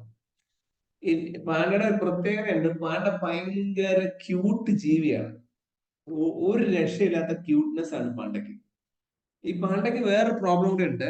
പാണ്ട നമ്മുടെ ഈ ഇതില്ലേ ബാമ്പു എന്ന് പറഞ്ഞ മുള, ഈ മുളയുടെ മുളച്ചെടികൾ നിങ്ങൾ കണ്ടിട്ടുണ്ടോ എനിക്ക് അറിയില്ല. മുളയുടെ ചെടി നിങ്ങൾ നോക്കിയാൽ മനസ്സിലാവും, അതിന്റെ അറ്റത്ത് ഏറ്റവും ടോപ്പ് ഭാഗത്ത് പുതിയ പുതിയ ന്യൂ ഇലകൾ വരും. നമ്മൾ കാമ്പെന്ന് പറയും, കാമ്പ്, ന്യൂ കാമ്പ്. ഈ പാണ്ടയുടെ പ്രത്യേകത വെച്ചാൽ ഇവർ ഈ ന്യൂ കാമ്പ് മാത്രമേ തിന്നുള്ളൂ. അപ്പം സ്വാഭാവികമായിട്ട് ഈ മുളയില്ലെങ്കിൽ എന്ത് പറ്റും? മുളയില്ലെങ്കിൽ ഇവർ പട്ടിണി കിടച്ചെത്തു. ഒന്നത്. രണ്ട്, ഇവർക്ക് തീരെ അനുസരണയില്ല. അതായത് ഇവര് ആവശ്യമില്ലാത്തടത്തെല്ലാം വലിഞ്ഞു കയറി അവിടുന്ന് പൊത്തവും താഴെ വീണ് എല്ലും കാലും ഒടിയും. അപ്പൊ അങ്ങനെ ഒരു വല്ലാത്ത ക്യൂട്ട്നെസ്സും വല്ലാത്ത ഒരു ലൈഫ് സ്റ്റൈലും ഉള്ള ജീവികളാണ് ഈ പാണ്ടകൾ. അതിൽ പ്രത്യേക കാറ്റഗറിയിലുള്ള പെടുന്നതാണ് ഈ റെഡ് പാൻഡാസ് എന്ന് പറയുന്നത്. ഭയങ്കരമായിട്ട് അവരുടെ എണ്ണം എക്സ്റ്റെൻഡ് ആയി പോവാണ്. വളരെ ഡേഞ്ചറസ് ആയിട്ട് ഹാൻഡിൽ ചെയ്യുന്നത്. അപ്പം ഇതിന്റെ എണ്ണം കുറയുന്നു. ഓക്കെ, അപ്പൊ നമ്മളെ സംബന്ധിച്ച് സിംഗ്ലീല നിയോറ വാലി നാഷണൽ പാർക്ക് രണ്ടും ഓർത്ത് വെക്കേണ്ടതാണ്. ഓക്കെ, ഇത് രണ്ടുമാണ് എൻഡേഞ്ചേഴ്സ് മാമൽസിനെ വെസ്റ്റ് ബംഗാളിലുള്ള ഈ സ്ഥലത്താണ് നമ്മൾ ഇതിനെ സംരക്ഷിച്ചു വരുന്നത്. അപ്പൊ നോക്കിക്കണ്ടോ, there are 38 of them in Singalila and 32 in Neora. വളരെ എണ്ണം കുറവ്. അപ്പൊ അതിനെ ഒന്ന് എണ്ണം കൂട്ടി എടുക്കുക എന്നുള്ളതാണ് ഈ ഒരു പ്രൊജക്റ്റിൽ അല്ലെങ്കിൽ ന്യൂസ് കൊണ്ട് ഇമ്പോർട്ടൻസ്. അപ്പൊ എന്താണ് red panda? Okay, black and white panda ഉണ്ട് കേട്ടോ, ചൈന സൈഡിൽ നിങ്ങൾ നോക്കിയാൽ മനസ്സിലാവും. ഇതിന് സിക്കിം, വെസ്റ്റ് ബംഗാൾ, മേഘാലയ, അരുണാചൽ പ്രദേശ് ഉണ്ട്. ചൈനയുടെ ബോർഡർ അങ്ങനെ പറയാം. നമ്മുടെ IUCN സ്റ്റാറ്റസിൽ ഇത് എൻഡേഞ്ചറാണ്. ഓക്കെ, അപ്പോ വളരെ സൂക്ഷിച്ചു വേണം ശ്രദ്ധിക്കണം. അപ്പൊ സിക്കിമിനെ സംബന്ധിച്ച് അവരുടെ നാഷണൽ അല്ലെങ്കിൽ സ്റ്റേറ്റ് ആനിമൽ ഇതാ. ഉണ്ടോ, ആ ഷൈ ആൻഡ് സോളിറ്ററി. ഈ ഷൈ എന്ന് പറഞ്ഞാൽ ഭയങ്കര നാണം കുണുങ്ങിയാണ്, അതുപോലെ ഒറ്റയ്ക്കാണ് ജീവിക്കുന്നത്. ഭയങ്കര രസമാണ്, വളരെ ഏകാന്തമായിട്ടുള്ള വളരെ രസമുള്ള ഒരു പർട്ടിക്കുലർ ജീവിയാണ് ഈ red panda. You just watch some videos കേട്ടോ, ഇന്ന് തന്നെ കണ്ടു നോക്കുക. വളരെ ഇൻട്രസ്റ്റിംഗ് ആയ ഒരു ജീവിയാണ്. ഓക്കെ, ചില മനുഷ്യരുണ്ട് ഒറ്റയ്ക്ക് ജീവിക്കുന്നതും നാണം കുണുങ്ങി ജീവിക്കുന്നതും. അതിലും ഭീകരമായിട്ടുള്ള ജീവിതം ജീവിക്കുന്ന ജീവികളാണ് റെഡ് പാൻഡാസ്. നമ്മുടെ ഹിമാലയൻ റെഡ് പാൻഡാസ്, അതുപോലെ തന്നെ Chinese red, 2-3 categories. Okay, so just ഓർത്ത് വെച്ചാൽ. ഇനി ഈ പാർക്കിനെ കുറിച്ച് അപ്പൊ ഞാൻ പറഞ്ഞു സിംഗ്ലീല നാഷണൽ പാർക്ക്. അതില് ഇന്ത്യയെ സംബന്ധിച്ച് നമ്മുടെ Singalila ridge altitude of more than 7000 അടി പൊക്കത്തിൽ സീ ലെവൽ ഉള്ളതാണ്. അപ്പൊ ഡാർജിലിംഗിനോട് ചേർന്ന് വെസ്റ്റ് ബംഗാളിനോട് ചേർന്ന് പറയുന്നത്. അപ്പൊ ഇതിനെ ഒരു വൈൽഡ് ലൈഫ് സാങ്ച്വറി ആക്കി മാറ്റുന്നത് 1986-ലാണ്. എന്നിട്ട് 1992-ല് നാഷണൽ പാർക്ക് ആയിട്ട് മാറ്റി. അപ്പൊ സാങ്ച്വറിയും നാഷണൽ പാർക്ക് എന്ന് പറഞ്ഞാൽ മറ്റേത് കുറച്ചുകൂടെ ഹയർ പ്രൊഫൈൽ ഉണ്ടെന്നുള്ളത്. ഓക്കെ, അപ്പൊ അങ്ങനെ ഒരു പ്രത്യേകതയില് നമ്മൾ ഇതുണ്ട്. അപ്പൊ ഇതിലൂടെ 2-3 റിവർ ഒഴുകി പോകുന്നുണ്ട്. ദാറ്റ് ഈസ് രമ്മം റിവറും ആൻഡ് ശ്രീഖോല റിവറും നമ്മുടെ ഈ നാഷണൽ പാർക്കിലൂടെ ഒഴുകി പോകുന്നുണ്ട് എന്നുള്ളതും നമ്മളെ സംബന്ധിച്ച് ഒരു ഇമ്പോർട്ടന്റ് പോയിന്റ്സ്. അപ്പൊ അത് നോട്ട് ചെയ്ത് വെക്കാം. ഇനി നമ്മുടെ കൊതുകുകൾക്ക് artificial diet and feeding device for mosquitoes, അതൊരു ഇൻട്രസ്റ്റിംഗ് ആയ ന്യൂസാണ്. Okay, so ICMR vector control research centre Pondicherry ആയിട്ട് ചേർന്നിട്ട് ഓക്കെ ഒരു പേറ്റന്റിന് വേണ്ടി ആപ്ലിക്കേഷൻ കൊടുത്തു. അവരുടെ 2 പ്രൊഡക്റ്റുകൾക്ക് വേണ്ടിയാണ് പേറ്റന്റ് കൊടുത്തത്. ഓക്കെ, സോ 2 പ്രൊഡക്റ്റുകൾ ഏതൊക്കെയാണ്? ആർട്ടിഫിഷ്യൽ ഡയറ്റ് എന്നൊരു പ്രൊഡക്റ്റ്. ഒരു മിനിറ്റ്, 1 minute everyone. അപ്പോ 2 പ്രൊഡക്റ്റുകൾക്ക് വേണ്ടിയാണ് Indian council for medical research, ICMR-ന്റെ അതുപോലെ വെക്ടർ കൺട്രോൾ റിസർച്ച് സെന്ററോട് ചേർന്ന് VCRS കൂടെ ചേർന്ന് കൊടുത്തേക്കുന്നത്. ഒന്നേതാ ആർട്ടിഫിഷ്യൽ ഡയറ്റും മറ്റേ ഫീഡിംഗ് ഡിവൈസ് ഫോർ മോസ്കിറ്റോ ഇവരുണ്ടാക്കിയെടുത്ത. അപ്പൊ ഇതിന് പേറ്റന്റ്, നമുക്ക് എന്ത് സാധനം ഉണ്ടാക്കണമെങ്കിലും പേറ്റന്റ് എടുക്കണം. അപ്പൊ പേറ്റന്റ് എടുക്കാൻ വേണ്ടിയാണ് നമ്മൾ ഈ പ്രൊഡക്ട്സിനെ കുറിച്ച്. അപ്പൊ ഈ ഒരു സാധനത്തെ നമ്മുടെ ഇന്ത്യൻ ലബോറട്ടറിയിൽ ഒരു ബയോ ലെവലിൽ നമ്മൾ ഉണ്ടാക്കിയെടുത്തു എന്നുള്ളതാണ് ന്യൂസ്. ഇതില് സിഗ്നിഫിക്കൻസ് എന്ന് പറഞ്ഞു കഴിഞ്ഞാൽ വേറൊന്നുമില്ല. നമ്മുടെ കോസ്റ്റ് എഫക്റ്റീവ് ആയിട്ട് പല എക്സ്പെരിമെന്റുകൾക്ക് വേണ്ടി mass rearing of mosquito in laboratory അവരെ ഇൻവെസ്റ്റിഗേറ്റ് ചെയ്യാൻ വേണ്ടിയാണ്. അപ്പൊ അതിനു വേണ്ടി നമ്മൾ ഉണ്ടാക്കിയതാണ് ഒരു artificial level feeding device. Okay, artificial diet അല്ലെങ്കിൽ artificial level of feeding device. Next നമ്മൾ ഉണ്ടാക്കിയതാണ് 4 ആർട്ടിഫിഷ്യൽ ഡയറ്റ് ഓഫ് ഫീഡിംഗ്. ഈ 4 ഡയറ്റ് എന്ന് പറഞ്ഞു കഴിഞ്ഞാൽ ഈ എല്ലാ റിസർച്ച് ആണ് ഉദ്ദേശിക്കുന്നത്. ഓക്കെ, ഈ female mosquitoes 4 diet prepared for the female mosquitoes are like A baby formula food and has all the essential nutrients which are present in the blood. Okay, അപ്പം കൊതുകുകൾ ബ്ലഡ് കുടിക്കുകയാണ്. അപ്പൊ അങ്ങനെ അവർക്ക് കൊടുക്കാൻ പറ്റുന്ന രീതിയിലുള്ള ഒരു ആർട്ടിഫിഷ്യൽ ഡയറ്റ് ഓഫ് ഫീഡിംഗ് എന്ന രീതിയിൽ ഒരു റിസർച്ച് ചെയ്ത ഒരു സാധനം ഉണ്ടാക്കിയിട്ട് അതിന് പേറ്റന്റ് എടുത്തു. ആര്? Indian council for medical research, ICMR എടുത്തു എന്നുള്ളത് മാത്രമാണ് ഒരു ഹൈലൈറ്റ് ന്യൂസ് എന്ന് പറയുന്നത്. അപ്പൊ അതിന്റെ പർപ്പസ് എന്താ വെച്ച് കഴിഞ്ഞാൽ പല രീതിയിലുള്ള ബാക്ടീരിയ ബേസ്ഡ് അല്ലെങ്കിൽ ഈ പറഞ്ഞ പോലെ തന്നെ പല രീതിയിലുള്ള അസുഖങ്ങൾ പരത്താതിരിക്കാൻ വേണ്ടി ഈ മോസ്കിറ്റോസിനെ ഹാൻഡിൽ ചെയ്യാനുള്ള ഒക്കെ ആയിട്ടുള്ള പർപ്പസുകൾ നമുക്കിത് ഉപയോഗിക്കാം. So artificial diet and feeding device for mosquitoes.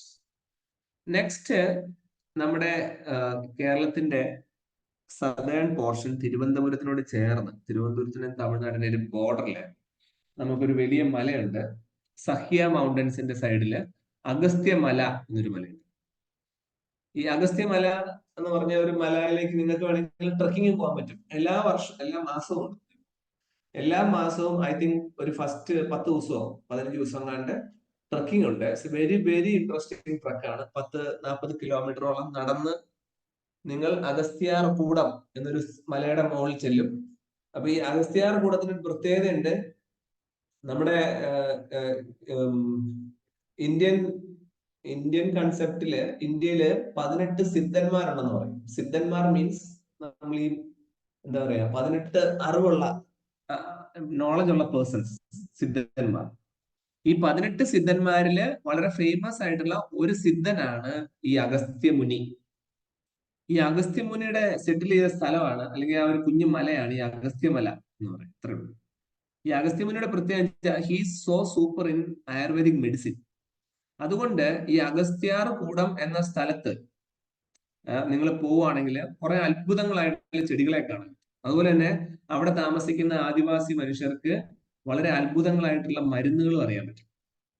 അതൊക്കെ നമ്മുടെ കോമൺ മനുഷ്യർക്ക് ചിന്തിക്കാൻ പറ്റുന്നതിലൊക്കെ അപ്പുറത്താണ്. അപ്പൊ ഈ അഗസ്ത്യാർ മലയുടെ പ്രത്യേകത, അഗസ്ത്യാർ കൂടത്തിന്റെ പ്രത്യേകത, നിങ്ങൾ അവിടെ പോവുകയാണെങ്കിൽ അതിന്റെ ഏറ്റവും മുകളിൽ എത്തുമ്പോൾ അവിടെയുള്ള ചെടികൾക്കൊന്നും പൊക്കമില്ല. വളരെ കുള്ളന്മാരെ പോലെ ചെടികൾ, വലിയ മരങ്ങൾ പോലും കുള്ളന്മാരെ പോലെ ഇരിക്കും. അത് ഭയങ്കര ഇൻട്രസ്റ്റിംഗ് ആയ ഒരു സാധനമാണ്. കാരണം വെച്ചാൽ അവിടെ ഞാൻ പോയിട്ടുണ്ട്. അപ്പോൾ അവർ പറഞ്ഞത് എങ്ങനെയാണ്, ഈ അഗസ്ത്യ മുനി എന്ന് പറയുന്ന ആൾ കുള്ളനാണ്. അയാൾക്ക് ഒട്ടും പൊക്കമില്ല, ചോട്ട. അതുകൊണ്ട് അയാൾ നിന്ന സ്ഥലത്തെ ചെടികളൊന്നും അയാളുടെ മുകളിൽ വളർന്നിട്ടില്ലെന്നാണ് പറയാം. സോ എല്ലാം കുഞ്ഞു കുഞ്ഞു ചെടികളാണ്. So it's very interesting. അപ്പൊ ഈ സ്ഥലത്ത് ഓക്കെ, അപ്പൊ ഈ അഗസ്ത്യാർ കൂടത്തില് എന്തുണ്ട്, ഒരു ന്യൂ സ്പീഷീസ് ഇത് സയന്റിഫിക് നെയിമാണ് കേട്ടോ, മിലിയൂസ അഗസ്ത്യമല എന്ന പേരിട്ടുന്നു ഒരു സ്പീസീസ്. Okay, new species. അതാണ് ഇത് ന്യൂസിൽ വരാൻ കാരണം, വേറൊന്നുമില്ല. അപ്പൊ it is a very new species of evergreen tree. Okay, ഒരു ജനസ് ഉണ്ട് അതില്, മിലൂസ എന്നുള്ള ജനസിൽ പെടുന്ന ഒരു എവർഗ്രീൻ ചെടീനെ മരത്തിനെ ഐഡന്റിഫൈ ചെയ്തു, അതിന് പേര് കൊടുത്തു. പേരിന്റെ കൂടെ അഗസ്ത്യമല കയറി വന്നുള്ളതാണ് important. So as I already mention, നമ്മുടെ സഖ്യപർവ്വതത്തിൽ തിരുവനന്തപുരം ഡിസ്ട്രിക്റ്റിനോട് ചേർന്നുള്ള southern arm of the western ഗാട്സില് അഗസ്ത്യമല ബയോസ്ഫിയർ ഉണ്ട്. It's very interesting. Okay, website ഉണ്ട്, കേരള ഫോറസ്റ്റിന്റെ വെബ്സൈറ്റിൽ നിങ്ങൾക്ക് കയറിയിട്ട് അഗസ്ത്യാർ കൂടം ട്രക്കിംഗ് അടിച്ചു കഴിഞ്ഞാൽ you will get the link and you can apply. I think it's 4000 രൂപ ചെലവുണ്ട്. ഇറ്റ്സ് വെരി ഇൻട്രസ്റ്റിംഗ് ട്രിപ്പാണ്. സോ നിങ്ങൾക്ക് എപ്പോഴെങ്കിലും okay, see the tree which grows to a height of about 6 to 9 meters with a drooping branch and have been named as Milusa agasthyamala after location where it was found. Okay, 6 metre നീളമുള്ള മരം എന്ന് പറഞ്ഞാൽ ഞാൻ പറഞ്ഞ അഗസ്ത്യമുനിയുടെ അല്ല കേട്ടോ, അത് ആ മലയുടെ മുകളിലാണ്, ഇത് താഴെയുള്ള മരങ്ങൾ. ഓക്കെ, സോ ഇതാണ് ന്യൂസില് ഈ സ്ഥലവും ആയിട്ട് ബന്ധപ്പെട്ട് വരാനുള്ള കാര്യം. സോ ബാക്കിയുള്ള rest of the points you can read and understand. അപ്പൊ ഇവിടെ അഗസ്ത്യ മലയെ കുറിച്ച് പറഞ്ഞു, അഗസ്ത്യ ബയോസ്ഫിയറിനെ കുറിച്ചുകൂടെ കുറച്ച് പോയിന്റ്സ്. നമ്മൾ പറഞ്ഞ പോലെ തമിഴ്നാട് കേരള ബോർഡർ 2001 നമ്മൾ എസ്റ്റാബ്ലിഷ് ചെയ്യണത്. ഓക്കെ, ആൻഡ് അഗസ്ത്യമല പീക്ക് ഏകദേശം ഒരു 1800 കിലോമീറ്റർ ഹൈറ്റ് ഉണ്ട് കേരളത്തില്. അതുപോലെ തന്നെ വേൾഡ് നെറ്റ്വർക്ക് ഓഫ് ബയോസ്ഫിയർ റിസർവ്സില് യുനെസ്കോയുടെ പേരിൽ വന്നിട്ടുള്ള സ്ഥലം. So it's very very important ആണ്. ഇതിനോട് ചേർന്ന് ചെറിയ ചെറിയ വൈൽഡ് ലൈഫ് സാങ്ച്വറീസ് ഒക്കെ ഉണ്ട്. ഉദാഹരണം പറഞ്ഞ Peppara and Shendurney wild life sanctuaries and also Neyyar sanctuary, Kalakkad Mundanthurai tiger reserve Tamil Nadu, അങ്ങനെ കുറെ നമുക്ക് പോകാൻ സ്ഥലം. ഈ സ്ഥലത്തിന്റെ പ്രത്യേകതയാണ് ഏകദേശം ഉണ്ടോ 400 red listed plants, 125 species of orchids ആണ്. Rare and endemic. എൻഡമിക് എന്ന് പറഞ്ഞാൽ അവിടെ മാത്രമേ കാണൂ. അപ്പൊ ഈ സ്ഥലത്ത് കയറി നമുക്ക് ഒന്നും ചെയ്യാൻ പറ്റില്ല. കാരണം വെച്ചാൽ അവിടെയുള്ള 400 റെഡ് ലിസ്റ്റഡ് പ്ലാന്റ്സ് എന്ന് പറഞ്ഞാൽ വേറെ ഒരിടത്തും കിട്ടാത്ത കൊണ്ട് പ്ലാന്റുകൾ റെഡ് ലിസ്റ്റഡ് ആണ്. അത്രയും ഡേഞ്ചറാണ്. അത് വല്ല നശിച്ചു കഴിഞ്ഞാൽ പിന്നെ ലോകത്തിൽ അങ്ങനത്തെ ചെടി ഉണ്ടാവില്ല. ഓക്കെ, അതുകൊണ്ട് വളരെ സെക്യൂർ ആയിട്ടുള്ള സ്ഥലമാണ്. സോ വളരെ ഇൻട്രസ്റ്റിംഗ് ആയിട്ടുള്ള സ്ഥലം. So you can go. ഇത്രയാണ് അഗസ്ത്യാർ കൊടുത്തിട്ടുള്ളത്. Next about the forest conservation rules. ഒരു നിയമം കൊണ്ടുവന്ന. അപ്പോ നമുക്കറിയാം, ഇപ്പൊ ഒരു കാടിന്റെ ഉള്ളിലാണ് ട്രൈബൽ കാട്ടുവാസികൾ ജീവിക്കുക, അല്ലെ കാട്ടു മനുഷ്യർ എന്ന് പറഞ്ഞ ഗ്രൂപ്പുണ്ട്, ട്രൈബൽ ഗ്രൂപ്പ്സ്. അപ്പം ചില ഫോറസ്റ്റ് നിയമങ്ങൾ കൊണ്ടുവരുവാണ്. നമ്മൾ പറയുകയാണ് ഫോറസ്റ്റിലെ കാടിന്റെ ഉള്ളിൽ നിന്ന് ഒരു സാധനം ആരും എടുക്കാൻ പാടില്ല. അങ്ങനെ പറയാൻ പറ്റില്ല. കാരണം കാടിനുള്ളിൽ ജനിച്ചപ്പോൾ തൊട്ട് ജീവിക്കുന്ന മനുഷ്യര് കാട്ടിൽ നിന്ന് വേട്ടയാടിയും കാട്ടിലെ പഴങ്ങൾ പറിച്ചും ജീവിക്കുന്ന മനുഷ്യരോട് പറയാണ്, നിങ്ങൾ ഇനി തൊട്ട് ഏതെങ്കിലും മരങ്ങൾ പറിച്ചു തിന്നു കഴിഞ്ഞാൽ നിങ്ങൾക്ക് ഒരു കേസ് എടുക്കുന്നു പറയാൻ പറ്റുമോ? ഇല്ല. ഞാനോ നിങ്ങളോ കാട്ടിനുള്ളിൽ പോയി മരം മുറിച്ചു കഴിഞ്ഞാൽ അത് വലിയ കേസ് എടുക്കാം. കാരണം നമ്മൾ കാട്ടിൽ ജീവിക്കുന്നവരല്ല. പക്ഷെ കാട്ടിൽ ജീവിക്കുന്ന മനുഷ്യർക്ക് അവരുടെ അവകാശങ്ങൾ ചെയ്യാൻ പാടില്ല എന്ന് പറഞ്ഞ നിയമം കൊണ്ടുവരാൻ പറ്റുമോ? ഇല്ല. അങ്ങനെ നിയമം ഉണ്ട്. ഓക്കെ, അപ്പൊ ന്യൂ ഫോറസ്റ്റ് ഡൈല്യൂട്ട് ചെയ്തു, ട്രൈബൽ റൈറ്റ്സിനെ ഡൈല്യൂട്ട് ചെയ്യുന്നുള്ളതാണ്. അപ്പം ഇങ്ങനെ എൻവയറമെന്റ് ഫോറസ്റ്റുമായിട്ട് ബന്ധപ്പെട്ട് നമ്മൾക്ക് ഒരു പ്രത്യേക മന്ത്രാലയമുണ്ട്. That is ministry of environment, forest and climate change. കേട്ടോ, അവരാണ് 2002 കൊണ്ടുവന്നത്. ഇതൊരു കമ്മിറ്റിയാണ്. ആ കമ്മിറ്റി റിപ്പോർട്ട് കൊണ്ടുവന്നു. ആ കമ്മിറ്റിക്ക് അഡ്വൈസറി കമ്മിറ്റി ഉണ്ട്. ഓക്കെ, അതുപോലെ പ്രൊജക്ട് സ്ക്രീനിങ് കമ്മിറ്റി ഉണ്ട്. 2-3 എംപവേർഡ് കമ്മിറ്റി. ജസ്റ്റ് വായിച്ചാൽ മതി. അപ്പൊ ഇത് വേറെ ഒന്നുമില്ല, ആ കാട്ടിലൂടെ എന്തെങ്കിലുമൊക്കെ ഒരു റെയിൽവേ പണിയാനോ റോഡ് പണിയാനോ ഒക്കെ ഇതൊക്കെ വളരെ സൂക്ഷിച്ചാണ് ഹാൻഡിൽ. അതിനുവേണ്ടിയാണ് അങ്ങനെ നമ്മളൊരു കമ്മിറ്റി ഒക്കെ സ്റ്റാർട്ട് ചെയ്തത്. Okay, so that is also very important news. Next നമുക്ക് നോക്കാനുള്ളത്, യെസ്, ഞാൻ 1-2 പേരോട് ചുമ്മാ ചോദിക്കട്ടെ. ടീന എവിടെയാണോ? ടീന മുമ്പേ വിളിച്ചപ്പോ എവിടെ പോയി ടീന? ഞാൻ ഇവിടെ ഉണ്ടായിരുന്നു. ആണോ? ഞാൻ വിളിച്ചിട്ട് കേട്ടില്ല. ഓക്കെ, ദീപക് കേൾക്കാമോടാ? ആ, ശരി, നോ പ്രോബ്ലം. ദീപക്, കേൾക്കാം. ഓക്കെ, ശരി. അപ്പൊ അടുത്ത സന്നദ്ധി ആർക്കിയോളജിക്കൽ സർവേ. ഓക്കെ, അപ്പോ ആർക്കിയോളജിക്കൽ സർവേ എന്ത് ചെയ്തു? Taken up the conservation work. Important Buddhist site near the Kalaburagi. Okay, Kalaburagi സ്ഥലത്ത് ഒരു ഇമ്പോർട്ടന്റ് ആയിട്ടുള്ള ആർക്കിയോളജിക്കൽ സർവേ കണ്ടുപിടിച്ച ഒരു സ്ഥലത്ത് കൺസർവേഷൻ വർക്ക് സ്റ്റാർട്ട് ചെയ്തു. അപ്പൊ ഇത് ബുദ്ധിസ്റ്റ് സൈറ്റ് ആണ്, വളരെ ഇമ്പോർട്ടന്റ് ആണ്. In the bank of Bhima river. Okay, so Sannati site എന്ന് പറയും. That's near the Kanaganahalli in the Kalaburagi district. Okay, വളരെ ഇമ്പോർട്ടന്റ് ആയിട്ടുള്ള ഒരു സ്ഥലമാണ്. അപ്പൊ ഇവിടെ ബുദ്ധിസ്റ്റ് മൊണാർക്ക്, ബുദ്ധിസ്റ്റ് ആൾക്കാർ താമസിച്ചുകൊണ്ട് തന്നെ അവിടെ ലൈം സ്റ്റോണില് സ്തൂപങ്ങളൊക്കെ ഉണ്ടാകും. സോ അതിനെ ഒന്ന് സംരക്ഷിക്കുക എന്നുള്ള ഉദ്ദേശിക്കുന്നത്. Mahastupa retrieved in excavation. കുഴിച്ചു നോക്കിയപ്പോൾ വലിയൊരു സ്തൂപം കിട്ടിയിരുന്നു. So that is a very important archaeological site right now about the site. അപ്പൊ സന്നദ്ധി അതുപോലെ തന്നെ കലങ്കരഹള്ളി എന്താണ്? സ്മോൾ ആൻഡ് ഓർഡിനറി വില്ലേജ് ആണ്. ദ ബാങ്ക് ഓഫ് ഭീമ 1986 വരെ. അതിനുശേഷം when the Kali temple of Chandralamba temple complex in the Sannati collapsed. അപ്പം അവിടെ ഒരു വലിയ അമ്പലം ഉണ്ടാകാൻ തകർന്നു വീണതിന് ശേഷമാണ് ഇവിടെ കുഴിച്ചു നോക്കുന്നത്. അതിനുശേഷമാണ് അതിന്റെ അടിയിൽ ഹിസ്റ്റോറിക്കൽ റിസർച്ച് ചെയ്യുമ്പോൾ നമ്മുടെ ഇന്ത്യയുടെ ചരിത്രത്തിലെ മൗര്യൻ സാമ്രാജ്യമായിട്ട് ബന്ധപ്പെട്ട് അല്ലെങ്കിൽ അശോക ചക്രവർത്തിയായിട്ട് ബന്ധപ്പെട്ടുള്ള കഥകൾ, അങ്ങനെയുള്ള ഡീറ്റെയിൽസ് അതിന്റെ അടിയിൽ നിന്ന് കിട്ടണം. സോ അതിനെ കണ്ടുപിടിച്ച ശേഷം അതിനെ ഒന്ന് കൺസർവ് ചെയ്യുക എന്നുള്ളതാണ് ഈ ഒരു ന്യൂസിൽ ഇമ്പോർട്ടന്റ് ആയിട്ട് നമ്മൾ മനസ്സിലാക്കേണ്ട കാര്യം. ഓക്കെ, പിന്നെ എന്തൊക്കെ കിട്ടി എന്നുള്ളതാണ് അടുത്ത പാരഗ്രാഫ് എഴുതിയിരിക്കുന്നത്. So that you can read at your own. ഇതുണ്ട്, അതിൽ കിട്ടിയ കണക്കുകളൊക്കെ എഴുതിയിട്ടുണ്ടോ? 7 ഡ്രാം ഹെർമോൺ, ബോധി ട്രീ, നാഗ മുച്ചുലിംഗ വിഹാര കോംപ്ലക്സ് എല്ലാം കുറിച്ചെടുത്തപ്പോൾ കിട്ടി. ഇതിന്റെ ഫോട്ടോസ് വേണമെങ്കിൽ നിങ്ങൾക്ക് സന്നദ്ധിയിൽ നിന്ന് ഗൂഗിൾ അടിച്ച് നോക്കിയാൽ കാണാൻ പറ്റും. വളരെ ഇൻട്രസ്റ്റിംഗ് ആയിട്ടുള്ള അണ്ടർഗ്രൗണ്ടിൽ കിടക്കുന്ന. അപ്പൊ ഇത് സ്വാഭാവികമായിട്ട് സ്തൂപമൊക്കെ ഭൂമി വിലക്കത്തിലായിരിക്കും പോയിട്ടുണ്ടാവുക, അല്ലാതെ അത് മണ്ണിനടിയിലേക്ക് താഴ്ന്നു പോകാനുള്ള സാധ്യത.